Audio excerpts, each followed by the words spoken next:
Explosive moments in the Latah County courtroom. Judge fiercely criticizes Kohberger's defense team for questioning locals, expressing that the survey troubles him.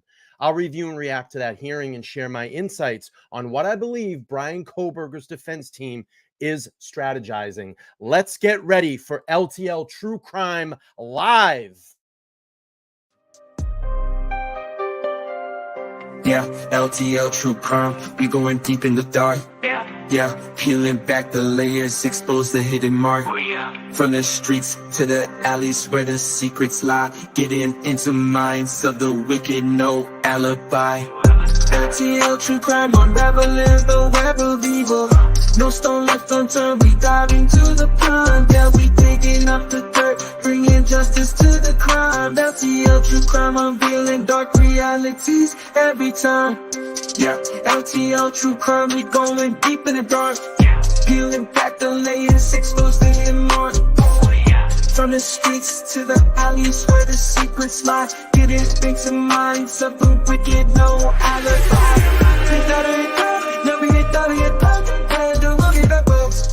LTL True Crime, go. People can live in the shine, but then I'm not talking about it, it's so. People go put in the world, no can you wait your life. Good now, you wish I love, we better hit that. You'll be hit that, hit that, better than money that goes.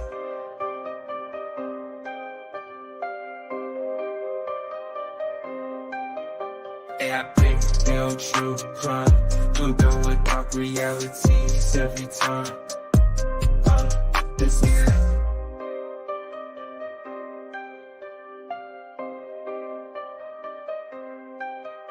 I break down true crime, I'm done with dark realities every time. Yeah, LTL True Crime, we going deep in the dark. Yeah, peeling back the layers, expose the hidden mark. From the streets to the alleys where the secrets lie, getting into minds of the wicked, no alibi. LTL True Crime, we going deep in the dark. Yeah, peeling back the layers, expose the hidden mark. From the streets to the alleys where the secrets lie, getting into minds of the wicked, no alibi. LTL True Crime, we going deep in the dark. Yeah, peeling back the layers, expose the hidden mark. From the streets to the alleys where the secrets lie, getting into minds of the wicked, no alibi. Wow, good to be back. Good to be back. Good to be back live. It's been a little while here. And as you all know, I've been super busy lately getting LTL studios together. Made a lot of progress over the last couple of days. If you want to get updates, you can become a member because I'm doing all the kind of behind the scenes footage for members only.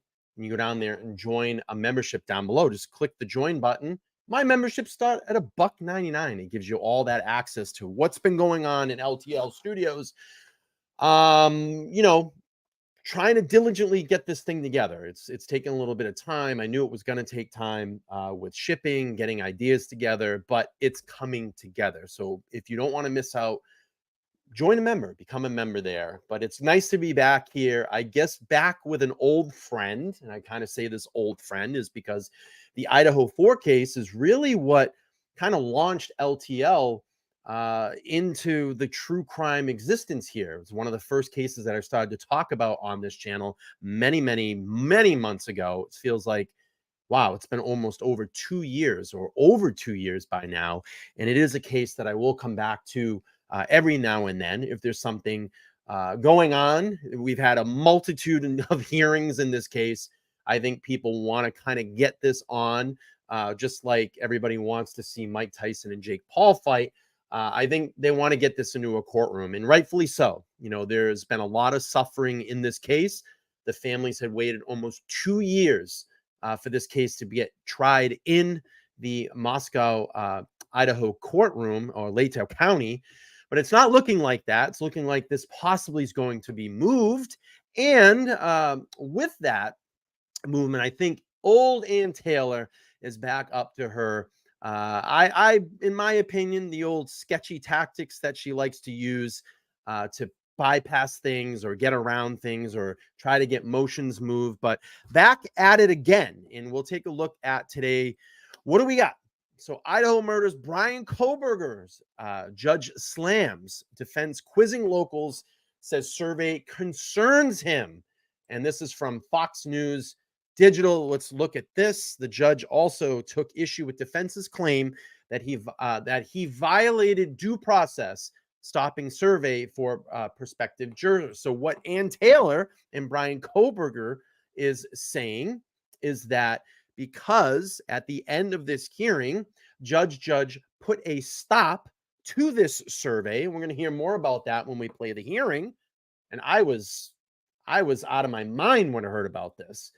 But they put a stop to this survey, and we're going to have another hearing here in a couple of days to discuss, will this survey be allowed to go on? And essentially, there's a lot of interesting questions in this survey, particular to a lot of the things that have been heard. Have they seen a white Hyundai Elantra in and around the neighborhood? Have they heard about the potential that Kohberger may have followed some of the victims or one of the victims on Instagram? Questions like that. Now, I have to ask you, if the defense is going out and putting these surveys out across Latah County and asking the residents there, wouldn't that be potentially tainting that jury, giving them information that is going on in this case, maybe some details they may have not have heard about this? I would find it hard to believe people that live in Latah County or just even in Idaho in general,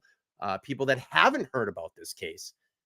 But, when I looked at this is potentially, I think the survey went out to almost 400 people in Latah County. And I laugh about it because Ann Taylor goes on and on and on about, the information that gets put out there and the things that aren't held back because of the gag order, that this potentially could taint the jury. Isn't that what Ann Taylor just did? Didn't she just taint the jury by putting out this survey? And it was funny. There was actually an incident where a resident thought it was so sketchy that they recorded the questions that were being asked. I believe it was by telephone. They recorded the questions and reported it to the Moscow PD. They thought it was funny business, but we'll get a little bit more into that again. Let me read through some of this article. So from Fox News Digital, an Idaho judge on Thursday criticized murder suspect Brian Kohberger's defense team for a questionnaire they sent to approximately 400 local residents and possible jurors who could preside over the case. John Judge harsh remarks came as attorney for Kohberger, who was accused of killing the 4 University of Idaho students in their Moscow home in November 2022, pushes to get the trial moved to a different county, alleging that Latah County residents are biased towards her client. It's kind of like you look at, did old Ann Taylor think that she knew by doing this it was going to force John Judge's hand to have to move this trial? Was it another tactic, another stall tactic, another I say sleazy tactic by Ann Taylor? A lot of these delays has been because of Ann Taylor and the defense team in Kohberger's case. Thursday hearing began with Latah County prosecutor Bill Thompson listing some of the specific questions that the defense included in their survey, distributed to locals, including, have you read or seen or heard about Brian Kohberger's arrest at his parents' home in Pennsylvania? Have you read or seen or heard if police found a knife sheath on the bed next to one of the victims? And have you read or seen or heard that DNA found on the knife sheath was later matched to Brian Kohberger? Interesting stuff here. I don't know. What do you all think? Is this tainting the jury? I think so, in my opinion. The judge noted that the defense's questionnaire was submitted to 400 people without the permission of the court and without discussion with the state. Thompson and the judge suggested that questions in the survey detailed too much information about the murder case that has a gag order. Goes on and says, they're going to talk about here Thompson speaking up. We're going to hear more about that when I play the hearing. But essentially, this is what's going on. This is what's going on right now. I want to kind of get into the hearing because it is a little bit long. But what I first want to do is just give a brief overview of what happened. And let me play this. It's about a 16-minute video here from Law and Crime Network. It will give us kind of a overview of what happened, and then we will play through that hearing. All right, Law and Crime, let's play it. Of the defense have done is they have gone out and interrogated 400 citizens of Latah County. That is reckless conduct, and it's outrageous. Fighting words in Brian Kohberger's case after the defense reached out to potential Sure, jurors. Christy, I understand that. I understand that surveys like this are used in many cases. But the problem is, Christy, the problem is this. It was never discussed with the prosecution, and it certainly was never discussed with John Judge. That's the problem. There was never permission given by both of those sides or an agreement in a hearing. That is the issue here. Now that information is out, and now you've supplied the public with information that they may not have heard. And now they do know about it. So now you're tainting the jury pool. That is the problem. That is the problem. Let's go. As they try to get a change of venue. There are two things that have happened without me being able to even weigh in that's done when the prosecutor asks you to do something. And I don't like that. I want to have opportunities to be heard. And the judge not happy after Kohberger claims he violated his rights. I told you that I was going to set a hearing. So I don't know what your understanding is with just the process. Thanks for joining me for Crime Fix. I'm Anjanette Levy. There were fireworks at the hearing in Brian Kohberger's case, and it all stems from him. Chrisley, let me ask you a question. What would have been so hard for Ann Taylor to come into one of these hearings and say, Judge, this is what we want to do? She knows what the answer is going to be to this, considering the tight gag that they have on this case. You know that Judge John Judge, I love that name, Judge, would say no. He wouldn't allow this. But she went out ahead of time and took it on her own accord and decided to do it. That's the problem. It was never agreed upon. It was never agreed upon. Wanting to move his trial out of Latah County. I get it. Kohberger's I lawyers get it. I hired. understand. You're probably a Kohberger sympathizer. You probably don't think that he did this. I'm going to tell you, they would not be seeking murder one on this guy if they didn't have the goods on him. They didn't have the goods on him. Someone to do a survey of potential jurors in Latah County, where University of Idaho students Maddie Mogan, Kelly Gonsalves, Ethan Chapin, and Xana Kernodle were murdered in a house off campus back in November of 2022. The reason for the survey? To see how tainted or biased the residents of Latah County might be against Brian Kohberger. Prosecutors say the defense conducting a survey is not a big deal, but what has them so upset is the questions the trial consultants asked the 400 residents that they called on the phone. Have you read, seen, or heard if Brian Kohberger owned the same type of car reported on video driving in the neighborhood where the killings occurred? Have you read, seen, or heard if the cell phone tower data showed that Brian Kohberger made several trips near the victim's home in the month before the killing? Have you read, seen, or heard if the university students in Moscow and their parents lived in fear until Brian Kohberger was arrested for the murders? Have you read, seen, or heard if Brian Kohberger said that he was out driving alone on the night of the murders? Have you read, seen, or heard if Brian Kohberger stalked one of the victims? Have you read, seen, or heard if Brian Kohberger had followed one of the victims on social media? Your Honor, there is absolutely no question but that those questions are disseminating by means of communication, evidence expected to be presented, evidence that could be or would be inadmissible at trial. And I will say there are a number of these representations placed in the form of a question, but representations of fact that are not true or that would not be offered at trial. Now, so much of this information is already out in the public, but prosecutor Bill Thompson argues that doesn't matter. He said putting it out there again violated the court's non dissemination order, an order the defense actually requested. Here's defense attorney Ann Taylor. This court and counsel knows how much coverage this case has received. And he does what he does by looking only at what's in the public. We didn't provide him any police reports. We didn't. I'm sorry. It's just that does miss the point. I mean, it's kind of ironic that we have worked so hard, including you, okay, both sides, to protect a fair trial. Okay, and our concern from the very beginning was all the media stuff floating around, okay, that affects your client, Mr. Kohberger, to get a fair trial.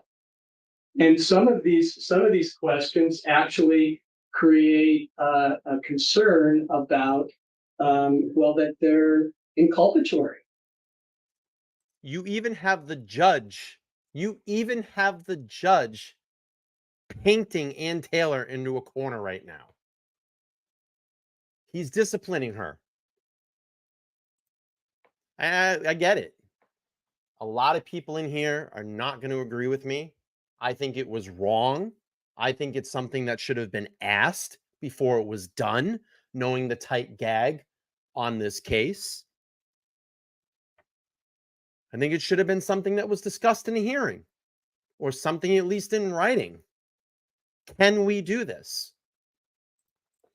It could be prejudice for his client. Okay, and that I'm just surprised that both of you didn't come together and say, there are certain things that we probably shouldn't put into the public on a telephone call. It really concerns me, and that's why I did what I did that Friday. So Ann Taylor says she didn't actually approve the questions, but she did approve the topics, and the survey is anonymous. That's kind of dumb. And things got pretty heated when Judge addressed the defense's claim that he violated Kohberger's due process rights when he issued an order halting the survey until they could have a hearing. Now I'm being accused of violating a due process, which is a whole big issue for me. Right. I can understand that would not be taken. I have to represent my client to the best of my ability.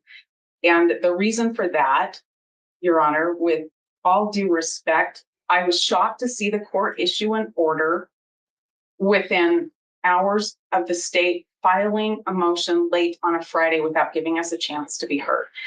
My order didn't say it was permanent. Maybe and it told you that I was going to have a hearing. Maybe I phrased that very poorly.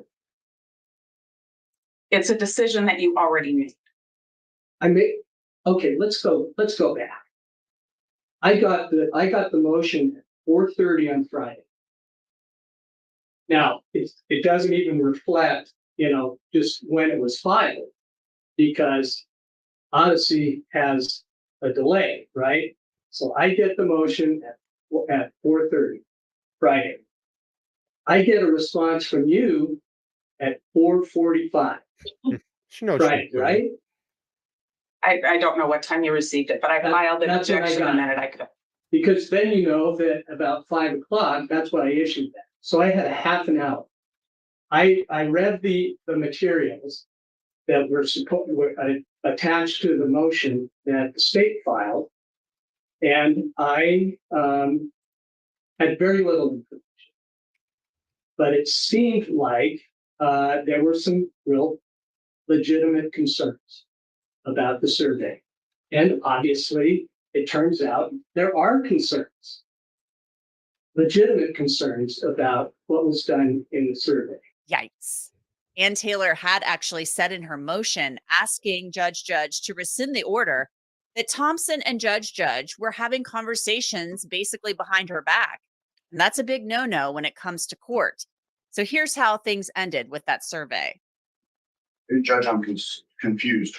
What are we gonna have a hearing on? Well, I want to see what thoughts you all have about dealing with the situation now, making sure that we can salvage anything or nothing. And Ms. Taylor's going to talk to Mr. Edelman. It doesn't violate the gag, but it certainly puts information out there to possibly 400 people that may not all know all of the details in this case. Maybe someone in that 400 people, that 400 person or people. I mean, the group of 400 people, I think I got it right. But that could be a potential juror out of that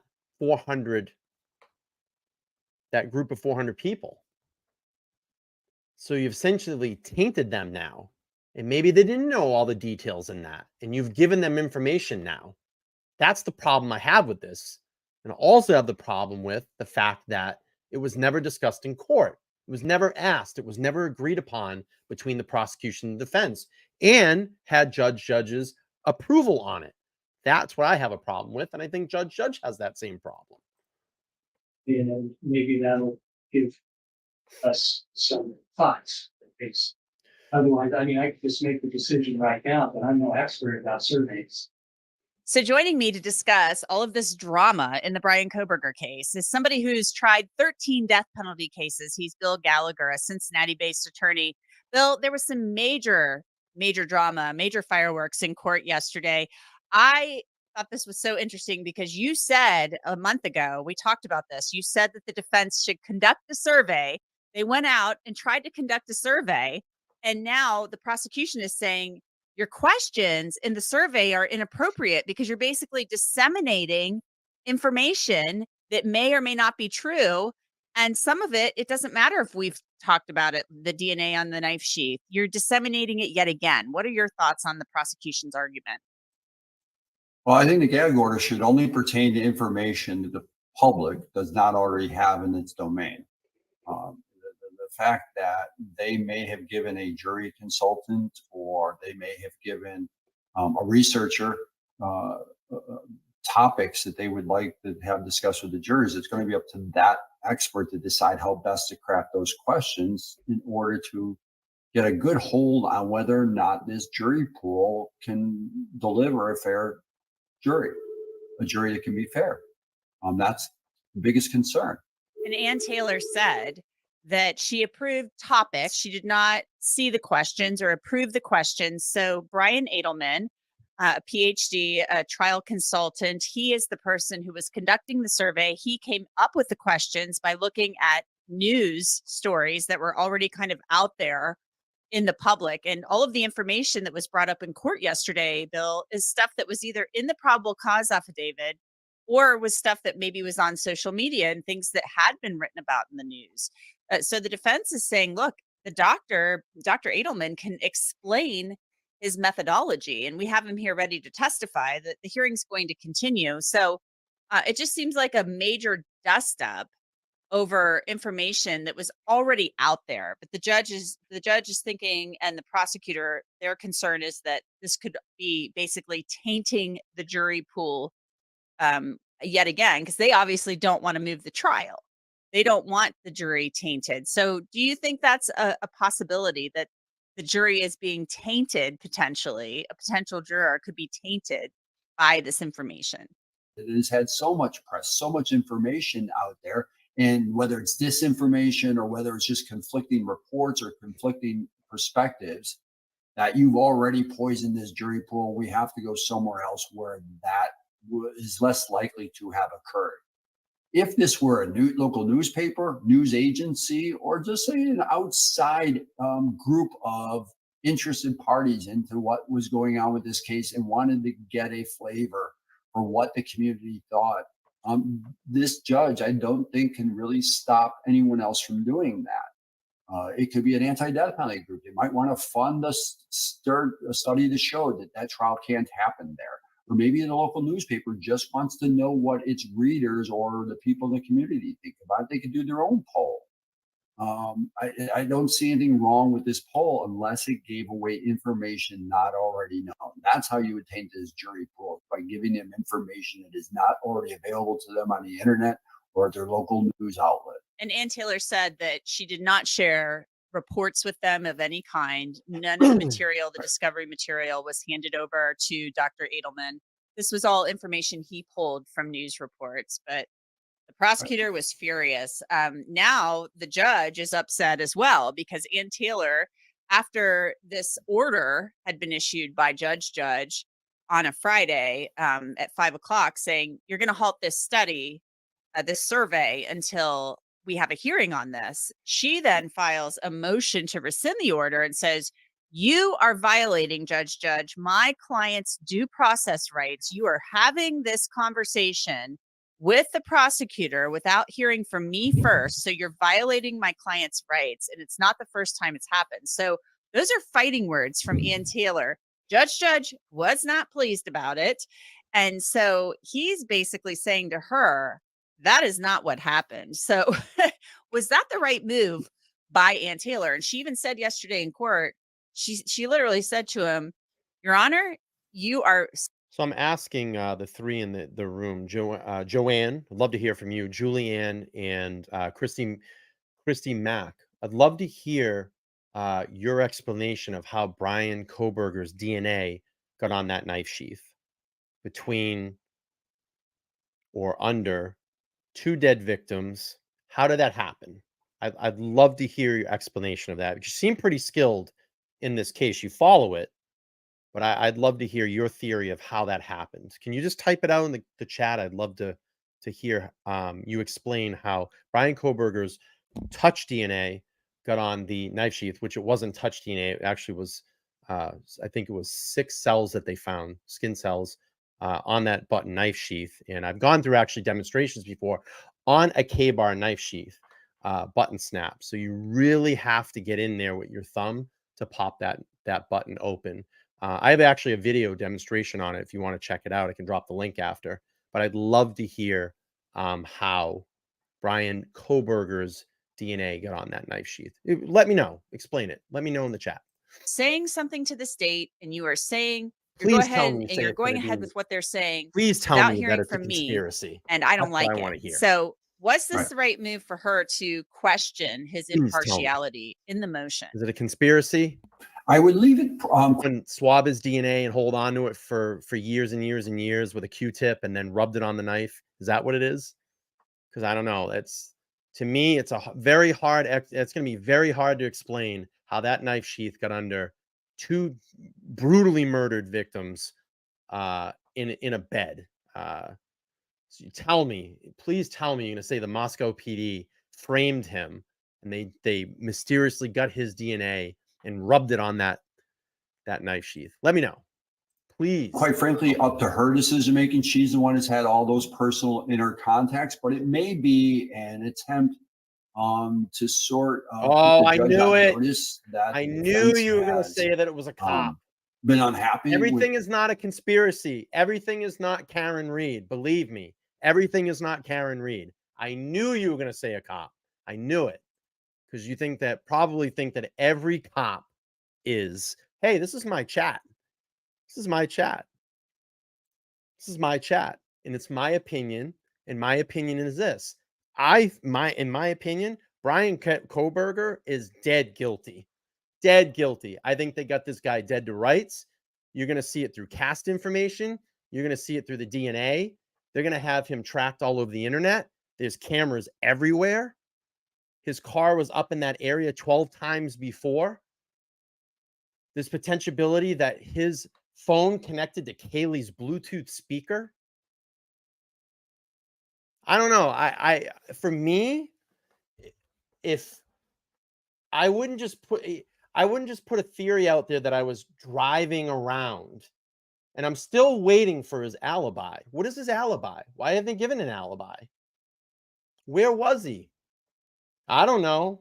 If I wasn't involved in this or did it, probably produce like a receipt or a photograph or a video saying, hey, I was here at this time.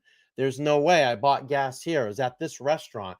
I don't know if I'm if I know that I did not do this and I was looking forward to being exonerated, then if I had information to give to my lawyer to say, hey, I didn't do this. Here's a gas receipt, or there was a camera at the house that I was at partying at.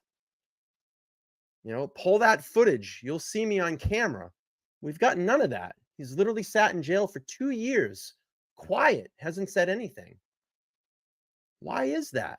Innocent people tend not to want to sit in jail. They usually speak up and say something. But hey, it's my channel. It's my opinion. It's my chat. If you don't like it, don't have to watch. What they may perceive is either the leanings or the bias of the judge in this regard, and maybe by calling it out in filing, letting the judge know that that's the way the defense is perceiving it. And this I'm is still not waiting. the biggest. I'd love to hear your theories though, because you seem very vocal about it. All three of you in the chat, you seem very vocal about it. I'd love to hear. Explain to me, how did Brian Kohberger's, it's a very simple question, just type in the chat. How did in your opinion, how did Brian Kohberger's DNA get on the knife sheath under 2 brutally murdered victims? Can you explain that? I'd like to hear that. Sounds like he was handling a knife that night, or had been handling a knife, in my opinion. Pretrial matter that's going to come before this judge. And so it may be just laying that Kinda down. sounds like So he was future playing around with that rulings, knife. maybe their hope is get a greater scrutiny from the judge or an openness to their arguments, because he now knows that they are willing to file a motion in public calling the judge out. I'd love to hear your explanation. Please let us know about the knife. I mean, I've given you my opinion. There's many other people that are typing about the opinion. I want to hear yours. How did Brian Kohberger's DNA end up on that knife sheath? It's a simple question. Simple question. Please let me know. About his rulings or his leanings. Bill, the only reason the prosecution knew about this in the first place was because And he still hasn't residents in given an Latah alibi, County who and he received has these to give phone one. calls actually called the Moscow Police Department to report it. And one person apparently even recorded the survey. It recorded being asked these questions, and then they turned it over to the police and the prosecutor's office. They felt something was amiss. They felt so concerned about this that they went to the police and the prosecutor. So does that in some way prove the defense's point that maybe they should be moving this trial? I think that that's a great fear. If I were in the defense camp, my hope is I'm waiting. This is what I want to. Yeah, and by the way, yeah, I think Rose got that right too. Yeah, y'all didn't know that's an exhibit. But please let me know. It's a simple question. We're having a conversation here. Let me know how Brian Kohberger's DNA ended up on that knife sheath. I don't know why that's so hard to answer. I've given you my perspective of it, given you my opinion. Let me know in the chat. We want to hear it. People in the chat want to hear it. It's simple. How did Brian Kohberger's DNA end up on the knife sheath? Did he touch it? Did someone frame him? Did he touch it and give it to someone, and then they went in and murdered the 4 Idaho students? It's simple. Just let us know. I want to know. What is your theory on it? You seem very protective of him, so give me your theory. He wasn't there. He was there. He was somewhere else. It was, the Brent Kopaka theory. We've heard that 1,000 times, which I've already revealed that complete report. Brent Kopaka had nothing to do with the Idaho 4 murders. I want to know, was it a frat thing, or give us the theories. Were they coming up under the house? Is that what it was? The troll people? Let us know. This is an outlier and just somebody who is not typical. Discussion. But my great fear is that there are a lot of people in that county who have already perceived that there's one side, but it's the correct side in this case, right? And that any attempt by the defense attorneys to do anything on behalf of their client is perceived to maybe be underhanded or illegal when it wasn't at all. And that's a real concern if you come in with that type of burden against you before you even start this process. Seriously, just let us know. Taylor wants to conduct this survey in other counties. It's not like she just wants to stick to Latah. She wants to go to Ada County. That's in Boise. There's a larger population center there, a bigger jury pool, obviously I don't think they understand that. a bigger media market as well. And then she wants to go to some smaller counties as well, just to test the waters so she can present some evidence to the judge. I mean, this is a huge motion for them. This is huge Right. because it Right. could end up Right. deciding Brian Kohberger's fate. We already know where the state stands. They don't want this thing moved. Right. I know, and I get that. If I'm the prosecutor, this is my home territory. I ran for election. My prosecutors are residents in that county. This defendant is not a resident of this county. So all of those things work in favor of the prosecution. You want this all in your home turf. You know this judge extremely well. And the political consequences, I'm not talking Republican, Democrat, but I am saying within that public, everyone in that community is going to be paying attention to this trial. And so people will be judged later on about their performances in this trial. And this prosecutor feels confident that they're going to prevail on guilt, innocence, and hopefully on the capital question.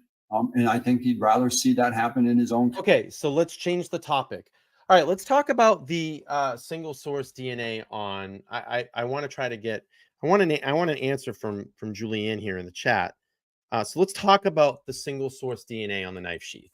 All right, let's change the topic really quick, and I'm going to ask Julianne. Julianne,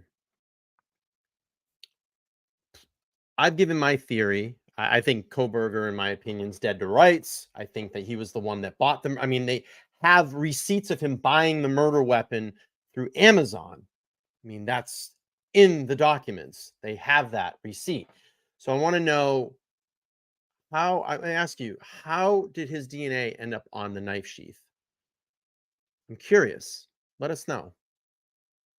Oh, I'm a bully now. Oh, you don't like being asked questions. I see it. I'm a bully now. Oh, I know it's tough. We're having a chat. It's my channel, and I'm asking someone in the chat room a question. I'm a fucking bully now. Do you need a tissue? I'll send you a tissue box if you want a tissue. Seriously, I'm asking. Yeah, exactly, Rogue. We're asking questions about a case. We're having a discussion. I'd like to know your theory on how Brian Kohberger's DNA ended up on the knife sheath. Simple question. Just answer it. Simple question. Simple question. His own constituents as opposed to some foreign county. All right, you're Well, boring. this is to be continued until Goodbye. the following Good week. night. Until next week, they're going to come back to this issue. They're going to revisit it, Have a good and night. possibly we'll hear else do I from need to get Dr. rid of? Edelman himself. You're all boring. So the issue is not settled, but the question is Seriously. whether or not they'll have to start this survey all over again, or whether the work can continue. I'm a bully because I asked a question about the case. I asked a simple question. How did you think that Brian Kohberger's DNA got on the knife sheath? I'm a bully, Kimmy. Kimmy, I'm a bully. I'm a bully. Oh, I'm a bully. I'm such a mean man. You're boring. Get out of my chat. Goodbye. That will be up to Judge. Bill Gallagher, thank you so much. Thank you for inviting me. I appreciate All it. right. Let's get to the hearing. Let's hear all the outrage inside the courtroom. Bill Thompson flipping his fucking wig. Here we go. The lawyer or agent knows or reasonably should know will have a substantial likelihood of materially prejudicing or otherwise influencing the outcome of the case. And that's essentially the language out of Idaho Professional Conduct Rule 3.6. But what is particularly important today is the next sentence. Your Honor directed, this order specifically prohibits any out-of-court statement which a reasonable person would expect to be disseminated by means of public communication that relates to the following. All boring. And among the items listed are the identity or nature of evidence expected to be presented at trial or any sentencing phase. Any information a lawyer knows or reasonably should know is likely to be inadmissible at trial. We have a rational theory here. So it says, I don't see anything wrong with the defense doing the survey. My issue is that some of the questions were used in the survey. It triggered multiple people to notify the state and authorities. That's an issue, in my opinion. Thank you. Thank you for providing your theory on this. Yeah, I mean, listen, I think the problem, like I said, when I go back and look at all of this, is that it wasn't asked and it wasn't agreed upon in a hearing. We know how tight-lipped this case has been. It's very, very sensitive. That's a small community there. Information gets out very fast. But the way that I looked at it is, you know that Taylor asked for the change of venue. She wanted to change. She wanted to change a venue. I kind of feel like she's sticking it to the judge, excuse me, and threw out this survey to kind of force his hand a little bit. That's the issue that I have with it. If it was agreed upon with Thompson and the judge approving it or saying, okay, or how about this, just a friendly phone call. Hey, Ann Taylor picks up the phone. Hey, Bill, we're going to do this. Do you approve? And something gets in writing and passed to the judge and he signs off and approves, I probably wouldn't have a problem with it. But the fact is that Ann Taylor went out and did this without getting either one of them involved. That's my problem. And that would, if disclosed, create a substantial risk of prejudicing impartial trial. And it goes further down to say this includes performance or results of examinations or tests. Our concern here is that the questions that were being propounded on behalf of the defense, and let me stop for just a moment. I want to be clear on this. We met with Ms. Taylor last week. Week before last, the 21st. Thursday. Yeah. Before the Friday. Thursday before the Friday when we filed our motion. Yeah. Yes. And we raised our concerns with Ms. Taylor. She confirmed for us. Real quick, I want to read this. Pretty Bug says, I think that BK was definitely involved, only he didn't do it, but orchestrated it. That's my theory for a long time. I have explainable reasons why I think that and how I think that the DNA got there. Thank you. Thanks for sharing that.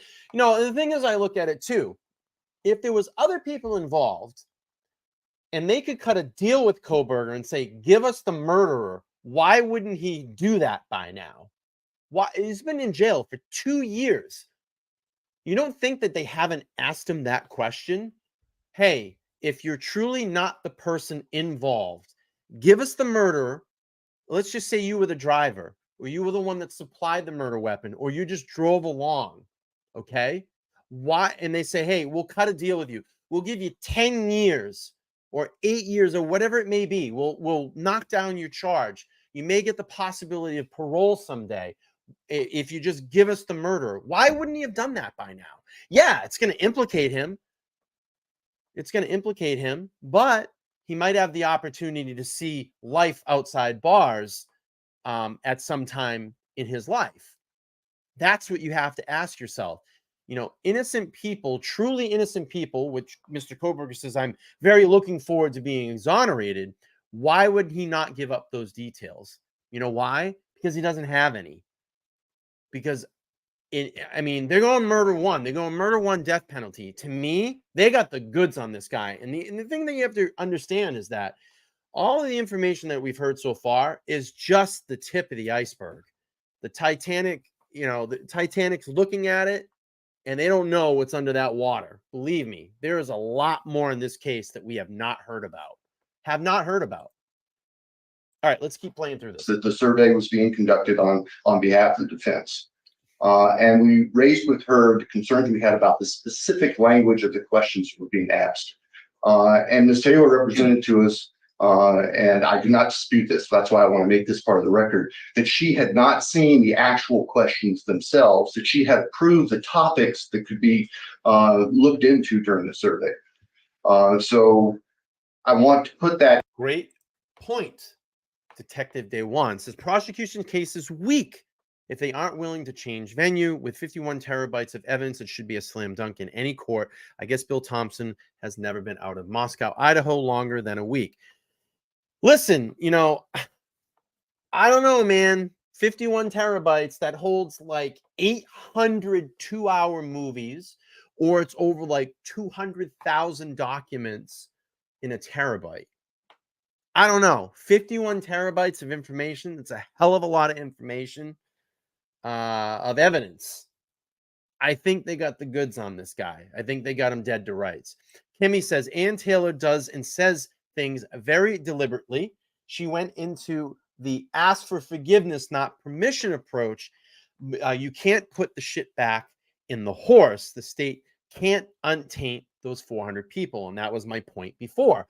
Let's say that these 400 people that were surveyed didn't know all those details, and now they do.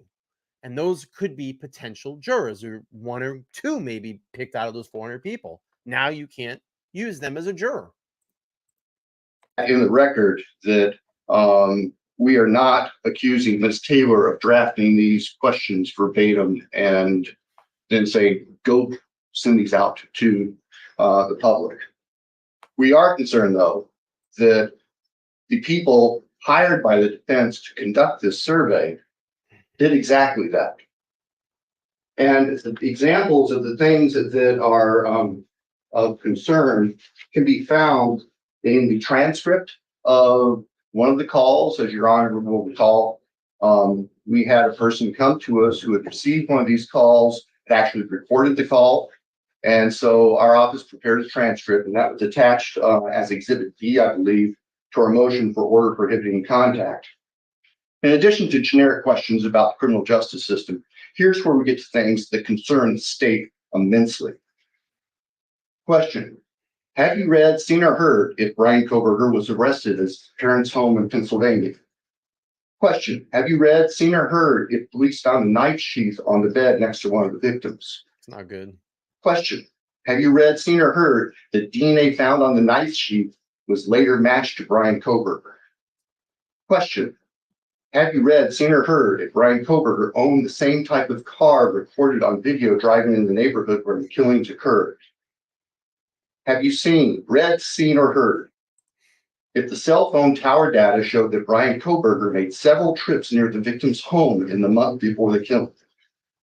Have you read, seen, or heard if the university students in Moscow and their parents lived in fear until Brian Kohberger was arrested for the murders? Have you read, seen, or heard if Brian Kohberger said that he was out driving alone on the night of the murders? Have you read, seen, or heard if Brian Kohberger stalked one of the victims? Have you read, seen, or heard if Brian Kohberger had followed one of the victims on social media? Your Honor, there is absolutely no question but that those questions are disseminating by means of communication evidence expected to be presented, evidence that could be or would be inadmissible at trial. And I will say there are a number of these representations placed in the form of a question, but representations of fact that are not true or that would not be offered at trial, or the performance or results of examination tests. And these questions specifically refer to DNA testing.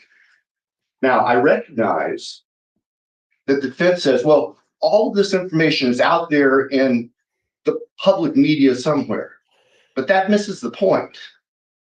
That's assuming that every person in Latah County who is called has followed all of this nonsense in social media, has followed extensive coverage. There are people who consciously avoid reading coverage or listening to coverage about this case because they don't want to. That's the fallacy of the position defense is taking here. So what the defense... Interesting to watch Kohberger during this session. I call this a little session. Interesting to watch him watching Bill Thompson right now. What the defense... Man, does Kohberger look like he has aged in 2 years? Wow. What the agents of the defense have done is they have gone out and interrogated 400 citizens of Latah County and embedded in them facts specific to this case, some of which are not even true, some of which would not be admissible in court. And those people, whether they had heard that information before or not, are now saturated with that information. That is exactly what the non-dissemination order was intended to prohibit.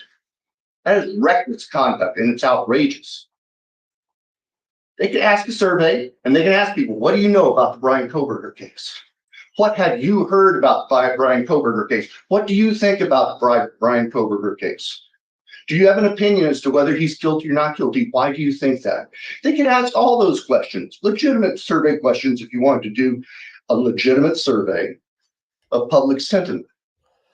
But these questions go far beyond that. And I recognize that that it is represented that the survey questioning here in Latah County with those 400 residents has been completed, but they're already saying they want to take these questions out to other possible veneers. Doing the same thing in other potential jury pools that they're doing with our own. Wow, Kohberger, That is laser far focused beyond right now. acceptable. These are questions that, quite frankly, might not be able to ask in voir dire, much less into an uncontrolled, unsupervised environment without any balance, and just recklessly feeding this information, which is sensitive. And it's particularly sensitive when it comes to information that the state does not believe is true, or the state does not believe would be admissible or would be offered at trial.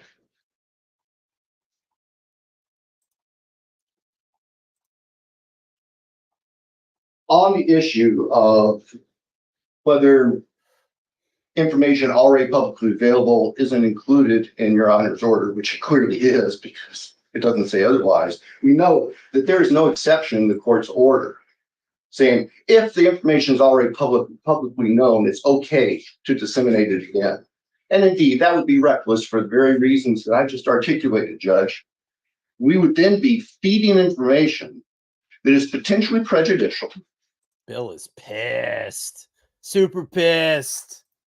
Or that could affect the open-mindedness of prospective jurors to people who may not have heard it before. Yeah, that's what my argument That's was. completely reckless. And so, Your Honor, based on that, we think this needs to come to a stop.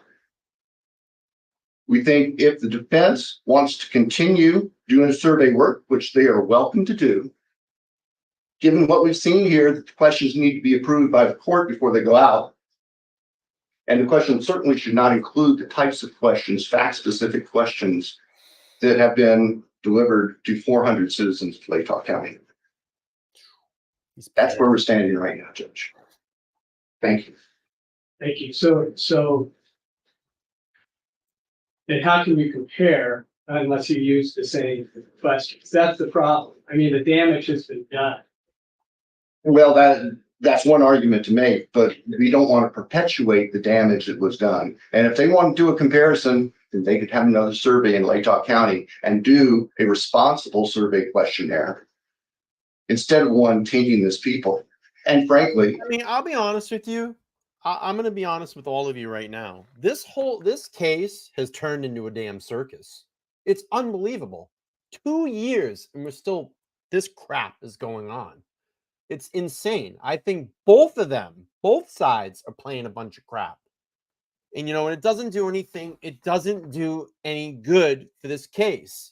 It doesn't do any good for the victims. The bottom line is this. And the thing that scares me in all of this, as both sides continue to fuck around with this case, what happens to witnesses' minds? Witnesses' minds tend to fade.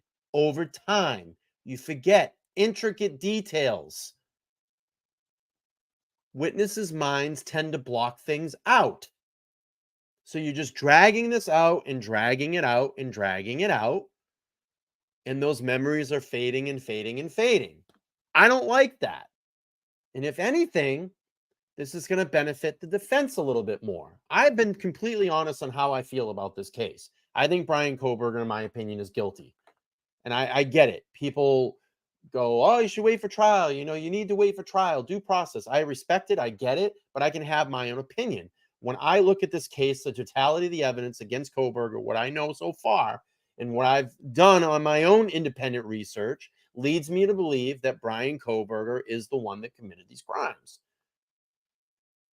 But this is just fucking this whole thing up. And I feel bad for these families because they need answers. Especially the Gonzalez family, because they've been the most vocal. And I feel bad for them. And we're going to do something about the Gonzalez family on Wednesday night.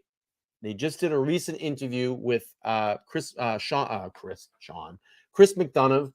of the Interview Room, and I want to go over that. I want to react to it. But I mean, it's becoming a circus, is what it is. And these poor families have to wait and wait and wait and wait, and it's draining. Believe me, it's draining to those families. All right, let's keep playing out here.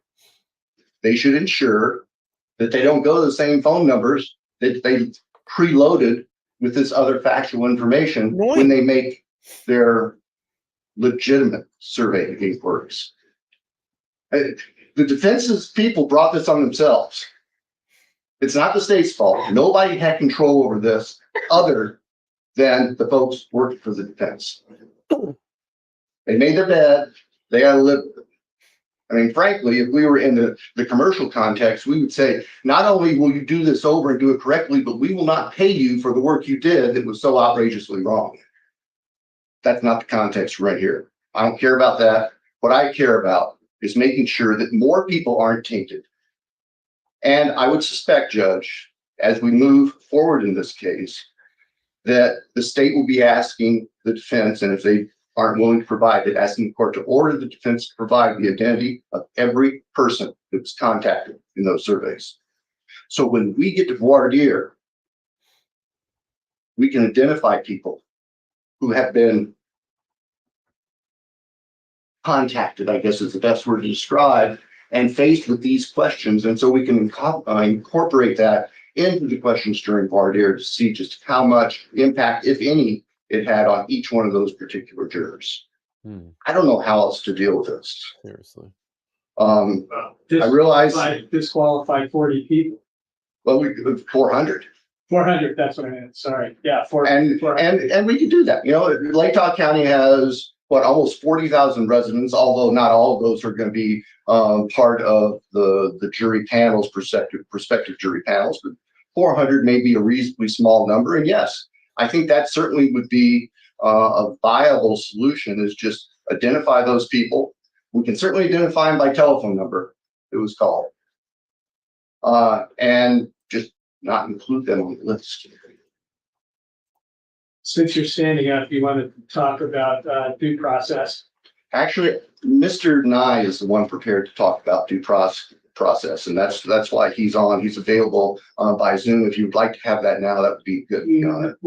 I'll come back to that. Yes, sir. Thank you. I'm concerned about that, Ms. Taylor. So go ahead, your turn. Your Honor, we have Brian Edelman ready to testify by Zoom about these surveys if the court would hear his testimony. First, I want to hear about the process. I care more about how this came down than what he did. Although I just learned for the first time that you had nothing to do with the questions. I didn't write the questions, Judge.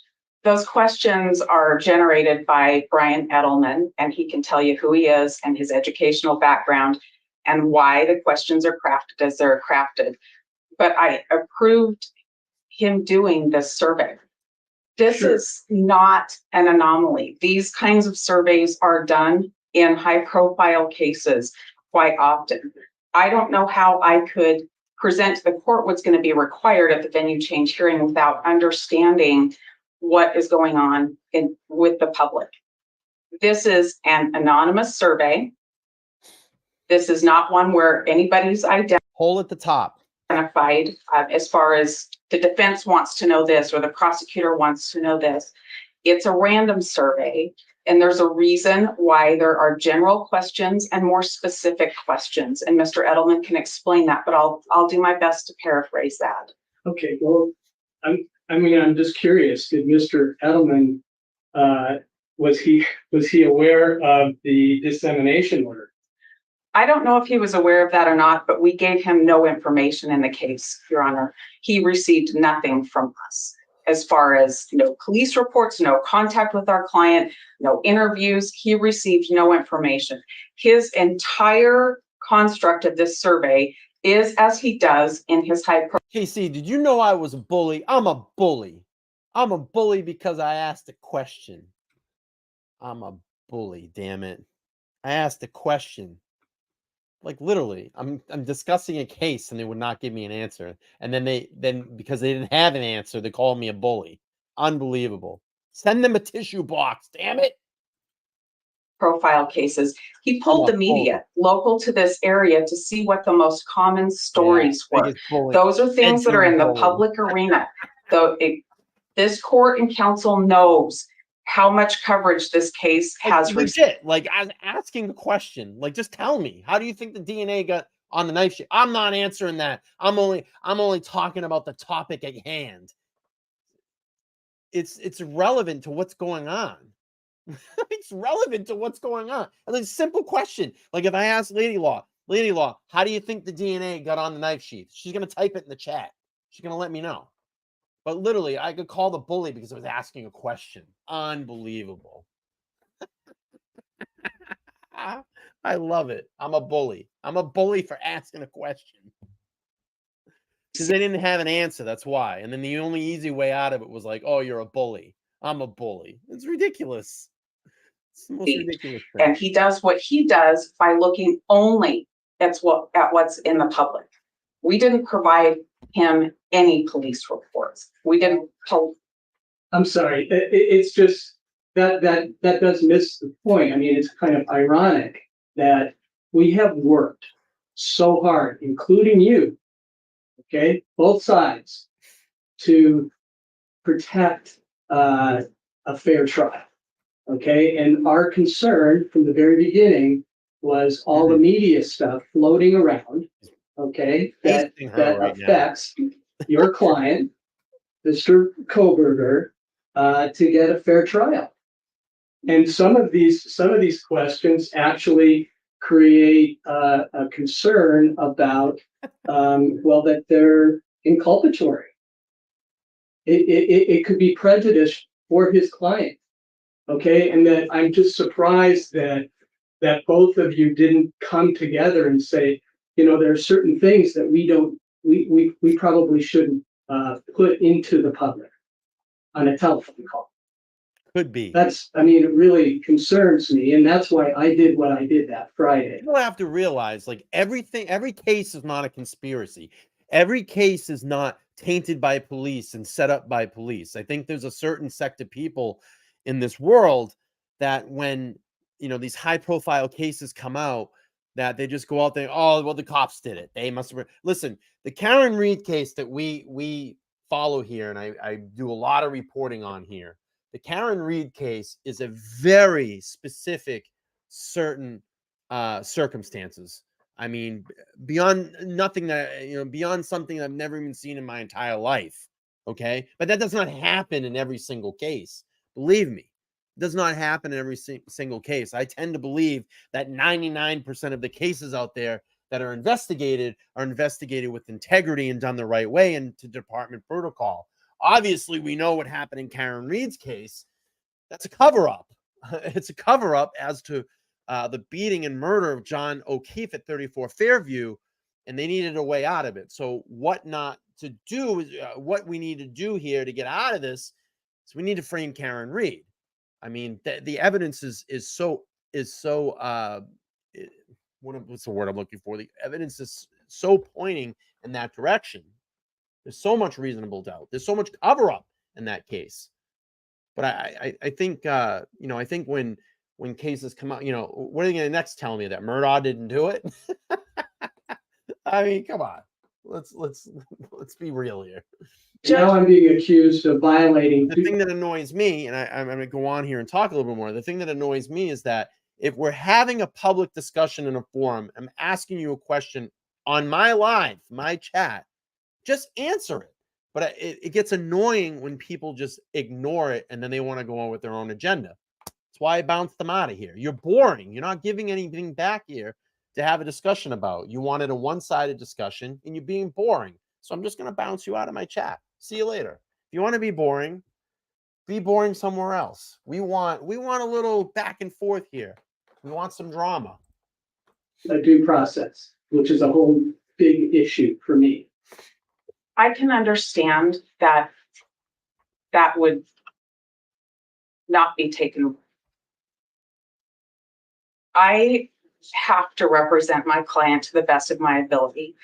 And the reason for that, Your Honor, with all due respect, I was shocked to see the court issue an order within hours of the state filing a motion late on a Friday without giving us a chance to be heard. And that's going to delve into our argument on due process. But since it came up and since that feels like the elephant in the room right now, I think maybe we should just go ahead and address that. Sure. And that was my motion. And I asked you to set aside the order that you made without having a chance to hear from us, making a decision that now you're locked into. And it was a one-sided I'm not locked into decision. anything. He's pissed. My order didn't say it was permanent. Maybe And I, it told you that I was going to have a hearing. maybe I phrased that very poorly. It's a decision that you already made. Okay, let's go back. I got the motion at 4:30 on Friday. Now, it doesn't even reflect, just when it was filed, because Odyssey has a delay, right? So I get the motion at 4:30 Friday. I get a response from you at 4:45 Friday, right? I don't know what time you received it, but I That- filed an that's what I objection the got. minute I could.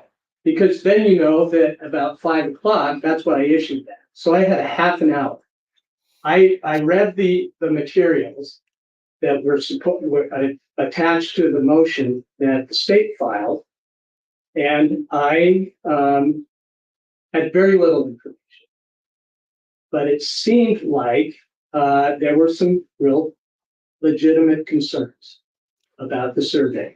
And obviously, it turns out there are concerns, legitimate concerns about what was done in the survey.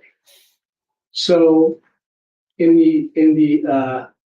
my order, I told you that I was going to set a hearing. So I don't know what your understanding is with just the process. Okay, but I, on Friday, sent this hearing. So what are we doing today? Okay, I'm hearing you out. You had notice. I mean, really, that's what we're talking about. That's what the law. What is your understanding of due process? My understanding is that I should have notice and an opportunity to be heard. And you did that. I'm having that now, but there has been a decision made by this court almost 2 weeks ago that stopped us from completing our work. I understand that Mr. Thompson raised a concern, and his last paragraph to the court in his motion was, it seems that it may have violated the non-dissemination order. And so we're stopped from completing our comparative surveys right there when we're up against the deadline. You're a little condescending right now, right? I think she is. I think she's being a little condescending to the judge right now. Damn. I'm surprised it's not super fired up. What was that, Judge? Don't you get brazen with me. To get to our motion to change a venue. I'm looking at, it stops me from doing the work and meeting the deadlines to argue for Brian to be in a place where he can have a fair trial. I think the court should not have issued an order stopping us, but set a hearing, shorten time, set it for Monday morning. If the court wanted to set a hearing for that Monday morning, we wouldn't have lost 2 weeks worth of work if the court chooses to let us complete the work. But that could have been more damage. I mean, How? this less than 2 weeks really has very, very little impact, okay, on your work. It does have an impact, Your Honor. You don't even have a trial set. Come on. We have our motion to change venue. We don't have trial. You're right. We don't have trial. It's almost like she did this tactic because the motion to change venue hasn't been decided on. And it's almost like, I'm going to take my ball and go home. That's kind of what I'm getting a feeling here. Understanding was that we were going to hear the venue change and the court was going to make a decision and then set trial. so that we didn't send out a bunch of subpoenas and reserve this courtroom unless we're going to stay here. That was my understanding. My problem, what sets me Courtroom back, drama. is getting my work complete to get my briefing to the state in the time and the deadline that I was already given, and meeting that hearing date that's set for venue change. And from there, everything else flows. When are we going to set trial? We wouldn't even be here, okay, if there was some communication between you and the state about the survey. There are things I can communicate with the state about, and there are things that I cannot communicate with the state about. How I'm preparing my case is not one of those things. It's just not one of those things. I go and see Bill and Ashley. I go to their office every week. Oftentimes we talk. We email each other. We talk to each other. But I don't need their permission every step of the way to prepare my case. Doing these surveys is not an anomaly. This is something that's done, and these— Scott, you missed it. I was called a bully earlier because I asked a legitimate question in my own chat. Someone called me a bully, Scott. Scott, they called me a bully, and then I bounced them out because they were boring. They wouldn't answer my question. I literally asked, this was the question I kept asking. A couple of people that were in the chat, I said, hey, just let me know how you think Brian Kohberger's DNA got on the knife sheath under 2 dead victims. They wouldn't answer it. And then they called me a bully because I kept asking the question. And I get sick of them, and I bounce them out. They're boring. You're boring. If you're not going to engage in conversation, this is what this is about. It's a public forum. This is a live chat. We're having fun. We're discussing these cases. I want to hear your theories as well. It's why I do these lives, because I think just doing a video is boring. I like the live interactions. Why I love hitting the live button, going on here and being spontaneous. That's why I do these. This is what's fun about it. This is what's fun about it. But they call me a bully because I kept asking the same question. And then I said, you're boring. Get the hell out of my chat. Goodbye. high-profile case. Well, apparently, Mr. Alden did not even see the non-dissemination order, and you apparently did not give that to him. So this is a very not a usual case, number one. And you know that we've been working very, very hard to keep the sort of noise out of the case. Yeah. And now it's been injected at least to these 400 people without a permission of the court, without discussion with the state. I mean, that's troubles me. And then when I'm being accused, directly accused, okay, by you in your brief, that I violated his due process rights. Now, that's not what the law says, and that's not what the facts are. Big. And you even cited cases that say exactly what due process is in the law. Like, I don't think, people realize what's going on here. Ann Taylor's getting painted right now with the biggest paintbrush. Judge is pissed. Absolutely pissed. I mean, to make that assumption that he violated Brian Kohberger's due process rights, that's a big assumption to throw that out there. Law, right? I understand that, and I agree that's what due process is. My issue is that the order was signed, stopping our work without a chance to be heard. It's as if the state and the court had decided we violated the non-dissemination order, and we didn't. All I was doing was stalling it, okay, for less than 2 weeks so we could have this hearing, number one. Now, if you feel like you've been prejudiced or your client has been prejudiced for less than 2 weeks, okay, in this work, I'll push it out. I'll just push out the trial. I mean, not the trial, but the hearing.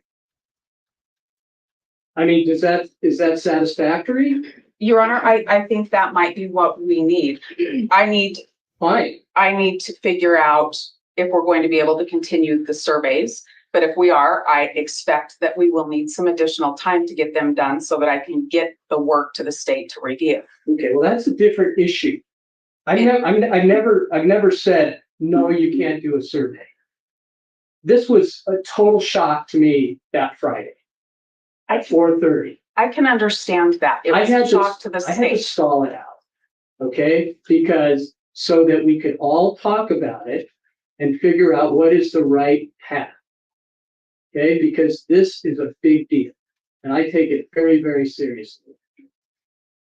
And I was surprised, okay, that this was happening behind our backs, my backs. Okay, I understand that this probably is the first time this court has run into it. I know it was the first time that Mr. Thompson has run into it. I haven't used the survey in my own cases because I haven't had a case like Brian's case before. This is an extremely high profile case. I've been involved in a lot of capital cases and I understand the state. He is wearing shoulder pads, isn't he? I just looked over that. He's wearing shoulder pads. Y'all were right. I just looked at it. He's got shoulder pads on. Let's take a closer look here. What the hell's going on? He is wearing shoulder pads. I looked up and said he's wearing shoulder pads. Why would they do that? Why would they make him look bigger? That's kind of a bad tactic, isn't it? That man has shoulder pads on. What are we going back to the 80s? Hang on here. I'm bringing this up. We're talking about this. Look at this. He's got shoulder pads on. And he looks old. He has aged big time. Big time aged. Look at the shoulder pads. Look at that. Big time. He has aged. He looks like his hairline's thinning too. That's stress. He looks old. He has shoulder pads on. But why would they do that? Wouldn't they want him to seem small and meek? All right, let's keep playing the hearing. Standard of care in capital cases. I also know that this very kind of survey was used about 7 years ago in Kootenai County in another high profile case. I wasn't on the case, but I'm aware of it. I'm aware that this very survey has been used in other jurisdictions, other counties in Idaho and other states in really high profile cases. So I understand that it was a surprise to Mr. Thompson. He told me it was. And I'm hearing the court say that's a surprise as well.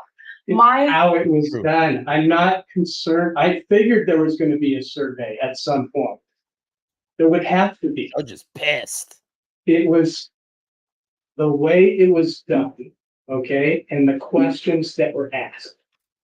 That is the real problem, as Mr. Thompson pointed out. So the way it was done, I know in the other Kootenai County case, permission to do the survey wasn't sought of the state, the prosecutor, or the judge. I can comment on that one. I know about that. I don't know about the other cases. So that takes us to why did we ask the questions we asked? I don't think it's common to get permission from the state to do our work. I think that it's a surprise because it's the first time that's happened, at least when this court's been on the bench and in Mr. Thompson's tenure here. So I understand that. When I met with Bill and Ashley in their office on the 21st, I asked them not to give you the police reports that they had in the transcript without me having a chance to be heard, because I didn't want an order without us being able to talk to the court. I asked if we could maybe set up an on-the-record meeting with the court to talk about this. And that wasn't what was done. It was Friday when this went out. Sure. I mean, I would have been available on Friday to talk about it if that was necessary. I would have gladly sat down. I didn't offer that next Friday. I would have come to town for it. I offered the following Thursday and Friday, knowing that I had a lot of availability both of those days. I would have come to town. I would have gladly sat down. By this point, the prosecutor knows I'm not telling him my preparation in the case, and I could have explained it. The thing I didn't want to happen is exactly what did happen. All of a sudden, there's an accusation against us and there's an order signed stopping us. I appreciate the court being willing to just push everything out 2 weeks. I think that's helpful. And I mean, if that's what the court's willing to do, that's fine.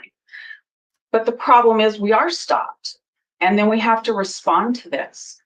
And if you think about the non-dissemination order, for sure, we wanted that non-dissemination order. We're the ones that asked for it. We're the ones that argued for it. We also know that our non-dissemination order mimics Idaho Rule of Professional Conduct 3.6. And when you look at that in the comments of that, I think it's helpful. There are things that we can say publicly, but we choose not to. Our team doesn't even so much as answer no comment to emails, to calls, to people trying to talk to us, because we just don't want to do that. It's easier to say nothing. So the construct of this survey is to ask these general questions. And then you ask specific ones because you get different answers when you ask those. It is not injecting information. They are, have you read, seen, or heard? And remember, these are anonymous and these are random. So they're not planned. Nobody's planned to be contacted. I don't know the names. I'm sure I can get the phone numbers if that's what the court wants. But I don't know who the people are. Nobody's identified as the person they're being called on behalf of, even when pressed by Detective Payne, that people conducting the survey didn't know. If we go back to the non-dissemination order, which mirrors Rule 3.6, that's to prevent lawyers involved in a case from making statements that will be widely disseminated, right? Well, just to answer Scott's question really quick, Scott's asking, what was in the jury survey that has the judge so pissed? So it was just really a lot of particular information about the case, nothing that really hasn't been out there. But the problem is this: it wasn't discussed between the defense and the prosecution if the survey was okay. And it asked very specific questions like, have you heard about Brian Kohberger's DNA being on the knife sheath? I'm just kind of random throwing these out there. Have you heard about Brian Kohberger's car being in the area of 112 King Road 12 to 14 times? Have you heard that there was a white Hyundai Elantra? I'm just throwing some of the stuff out there, but that is the problem. That it was not agreed upon, and it was, and they were talking specifically about the knife sheath. The problem is that out of these 400 people, let's just say a small percentage of them, 5%, don't know all the intricate details about this case, and those people could have been a potential juror. You've now tainted those people because you've given them information about the case. Like Bill Thompson, the prosecutor's argument at the very beginning of his hearing was, listen, Judge, there are particular people in Latah County that don't follow this case. They don't want to hear the minute details of everything that's gone on. They might have heard one specific news report 2 years ago, and they've kind of moved on with their life. They don't want to hear about it because it's so tragic or what it may be, or just people don't follow cases in general. Those potential people that were out of that group of 400 people that were surveyed could be a potential juror if called to this trial, and you've now tainted them. And the thing that's kind of irritating about it as well, too, is that Ann Taylor cries all the time about a tainted jury. And essentially, in my opinion, what has she gone and done? She's tainted a jury by asking these 400 people. And now the issue is the whole world knows about it now because it's in court. All right, let's keep playing here. Talk to the press. And the purpose of that is because I read the police reports. I would have a little more credibility than anybody else on the street saying something about the case. Same with Bill. That's the purpose of it, so that we don't say things to the press on Dateline, on 48 Hours, because we've actually read police reports, we've interviewed people, and we're doing the work on the case.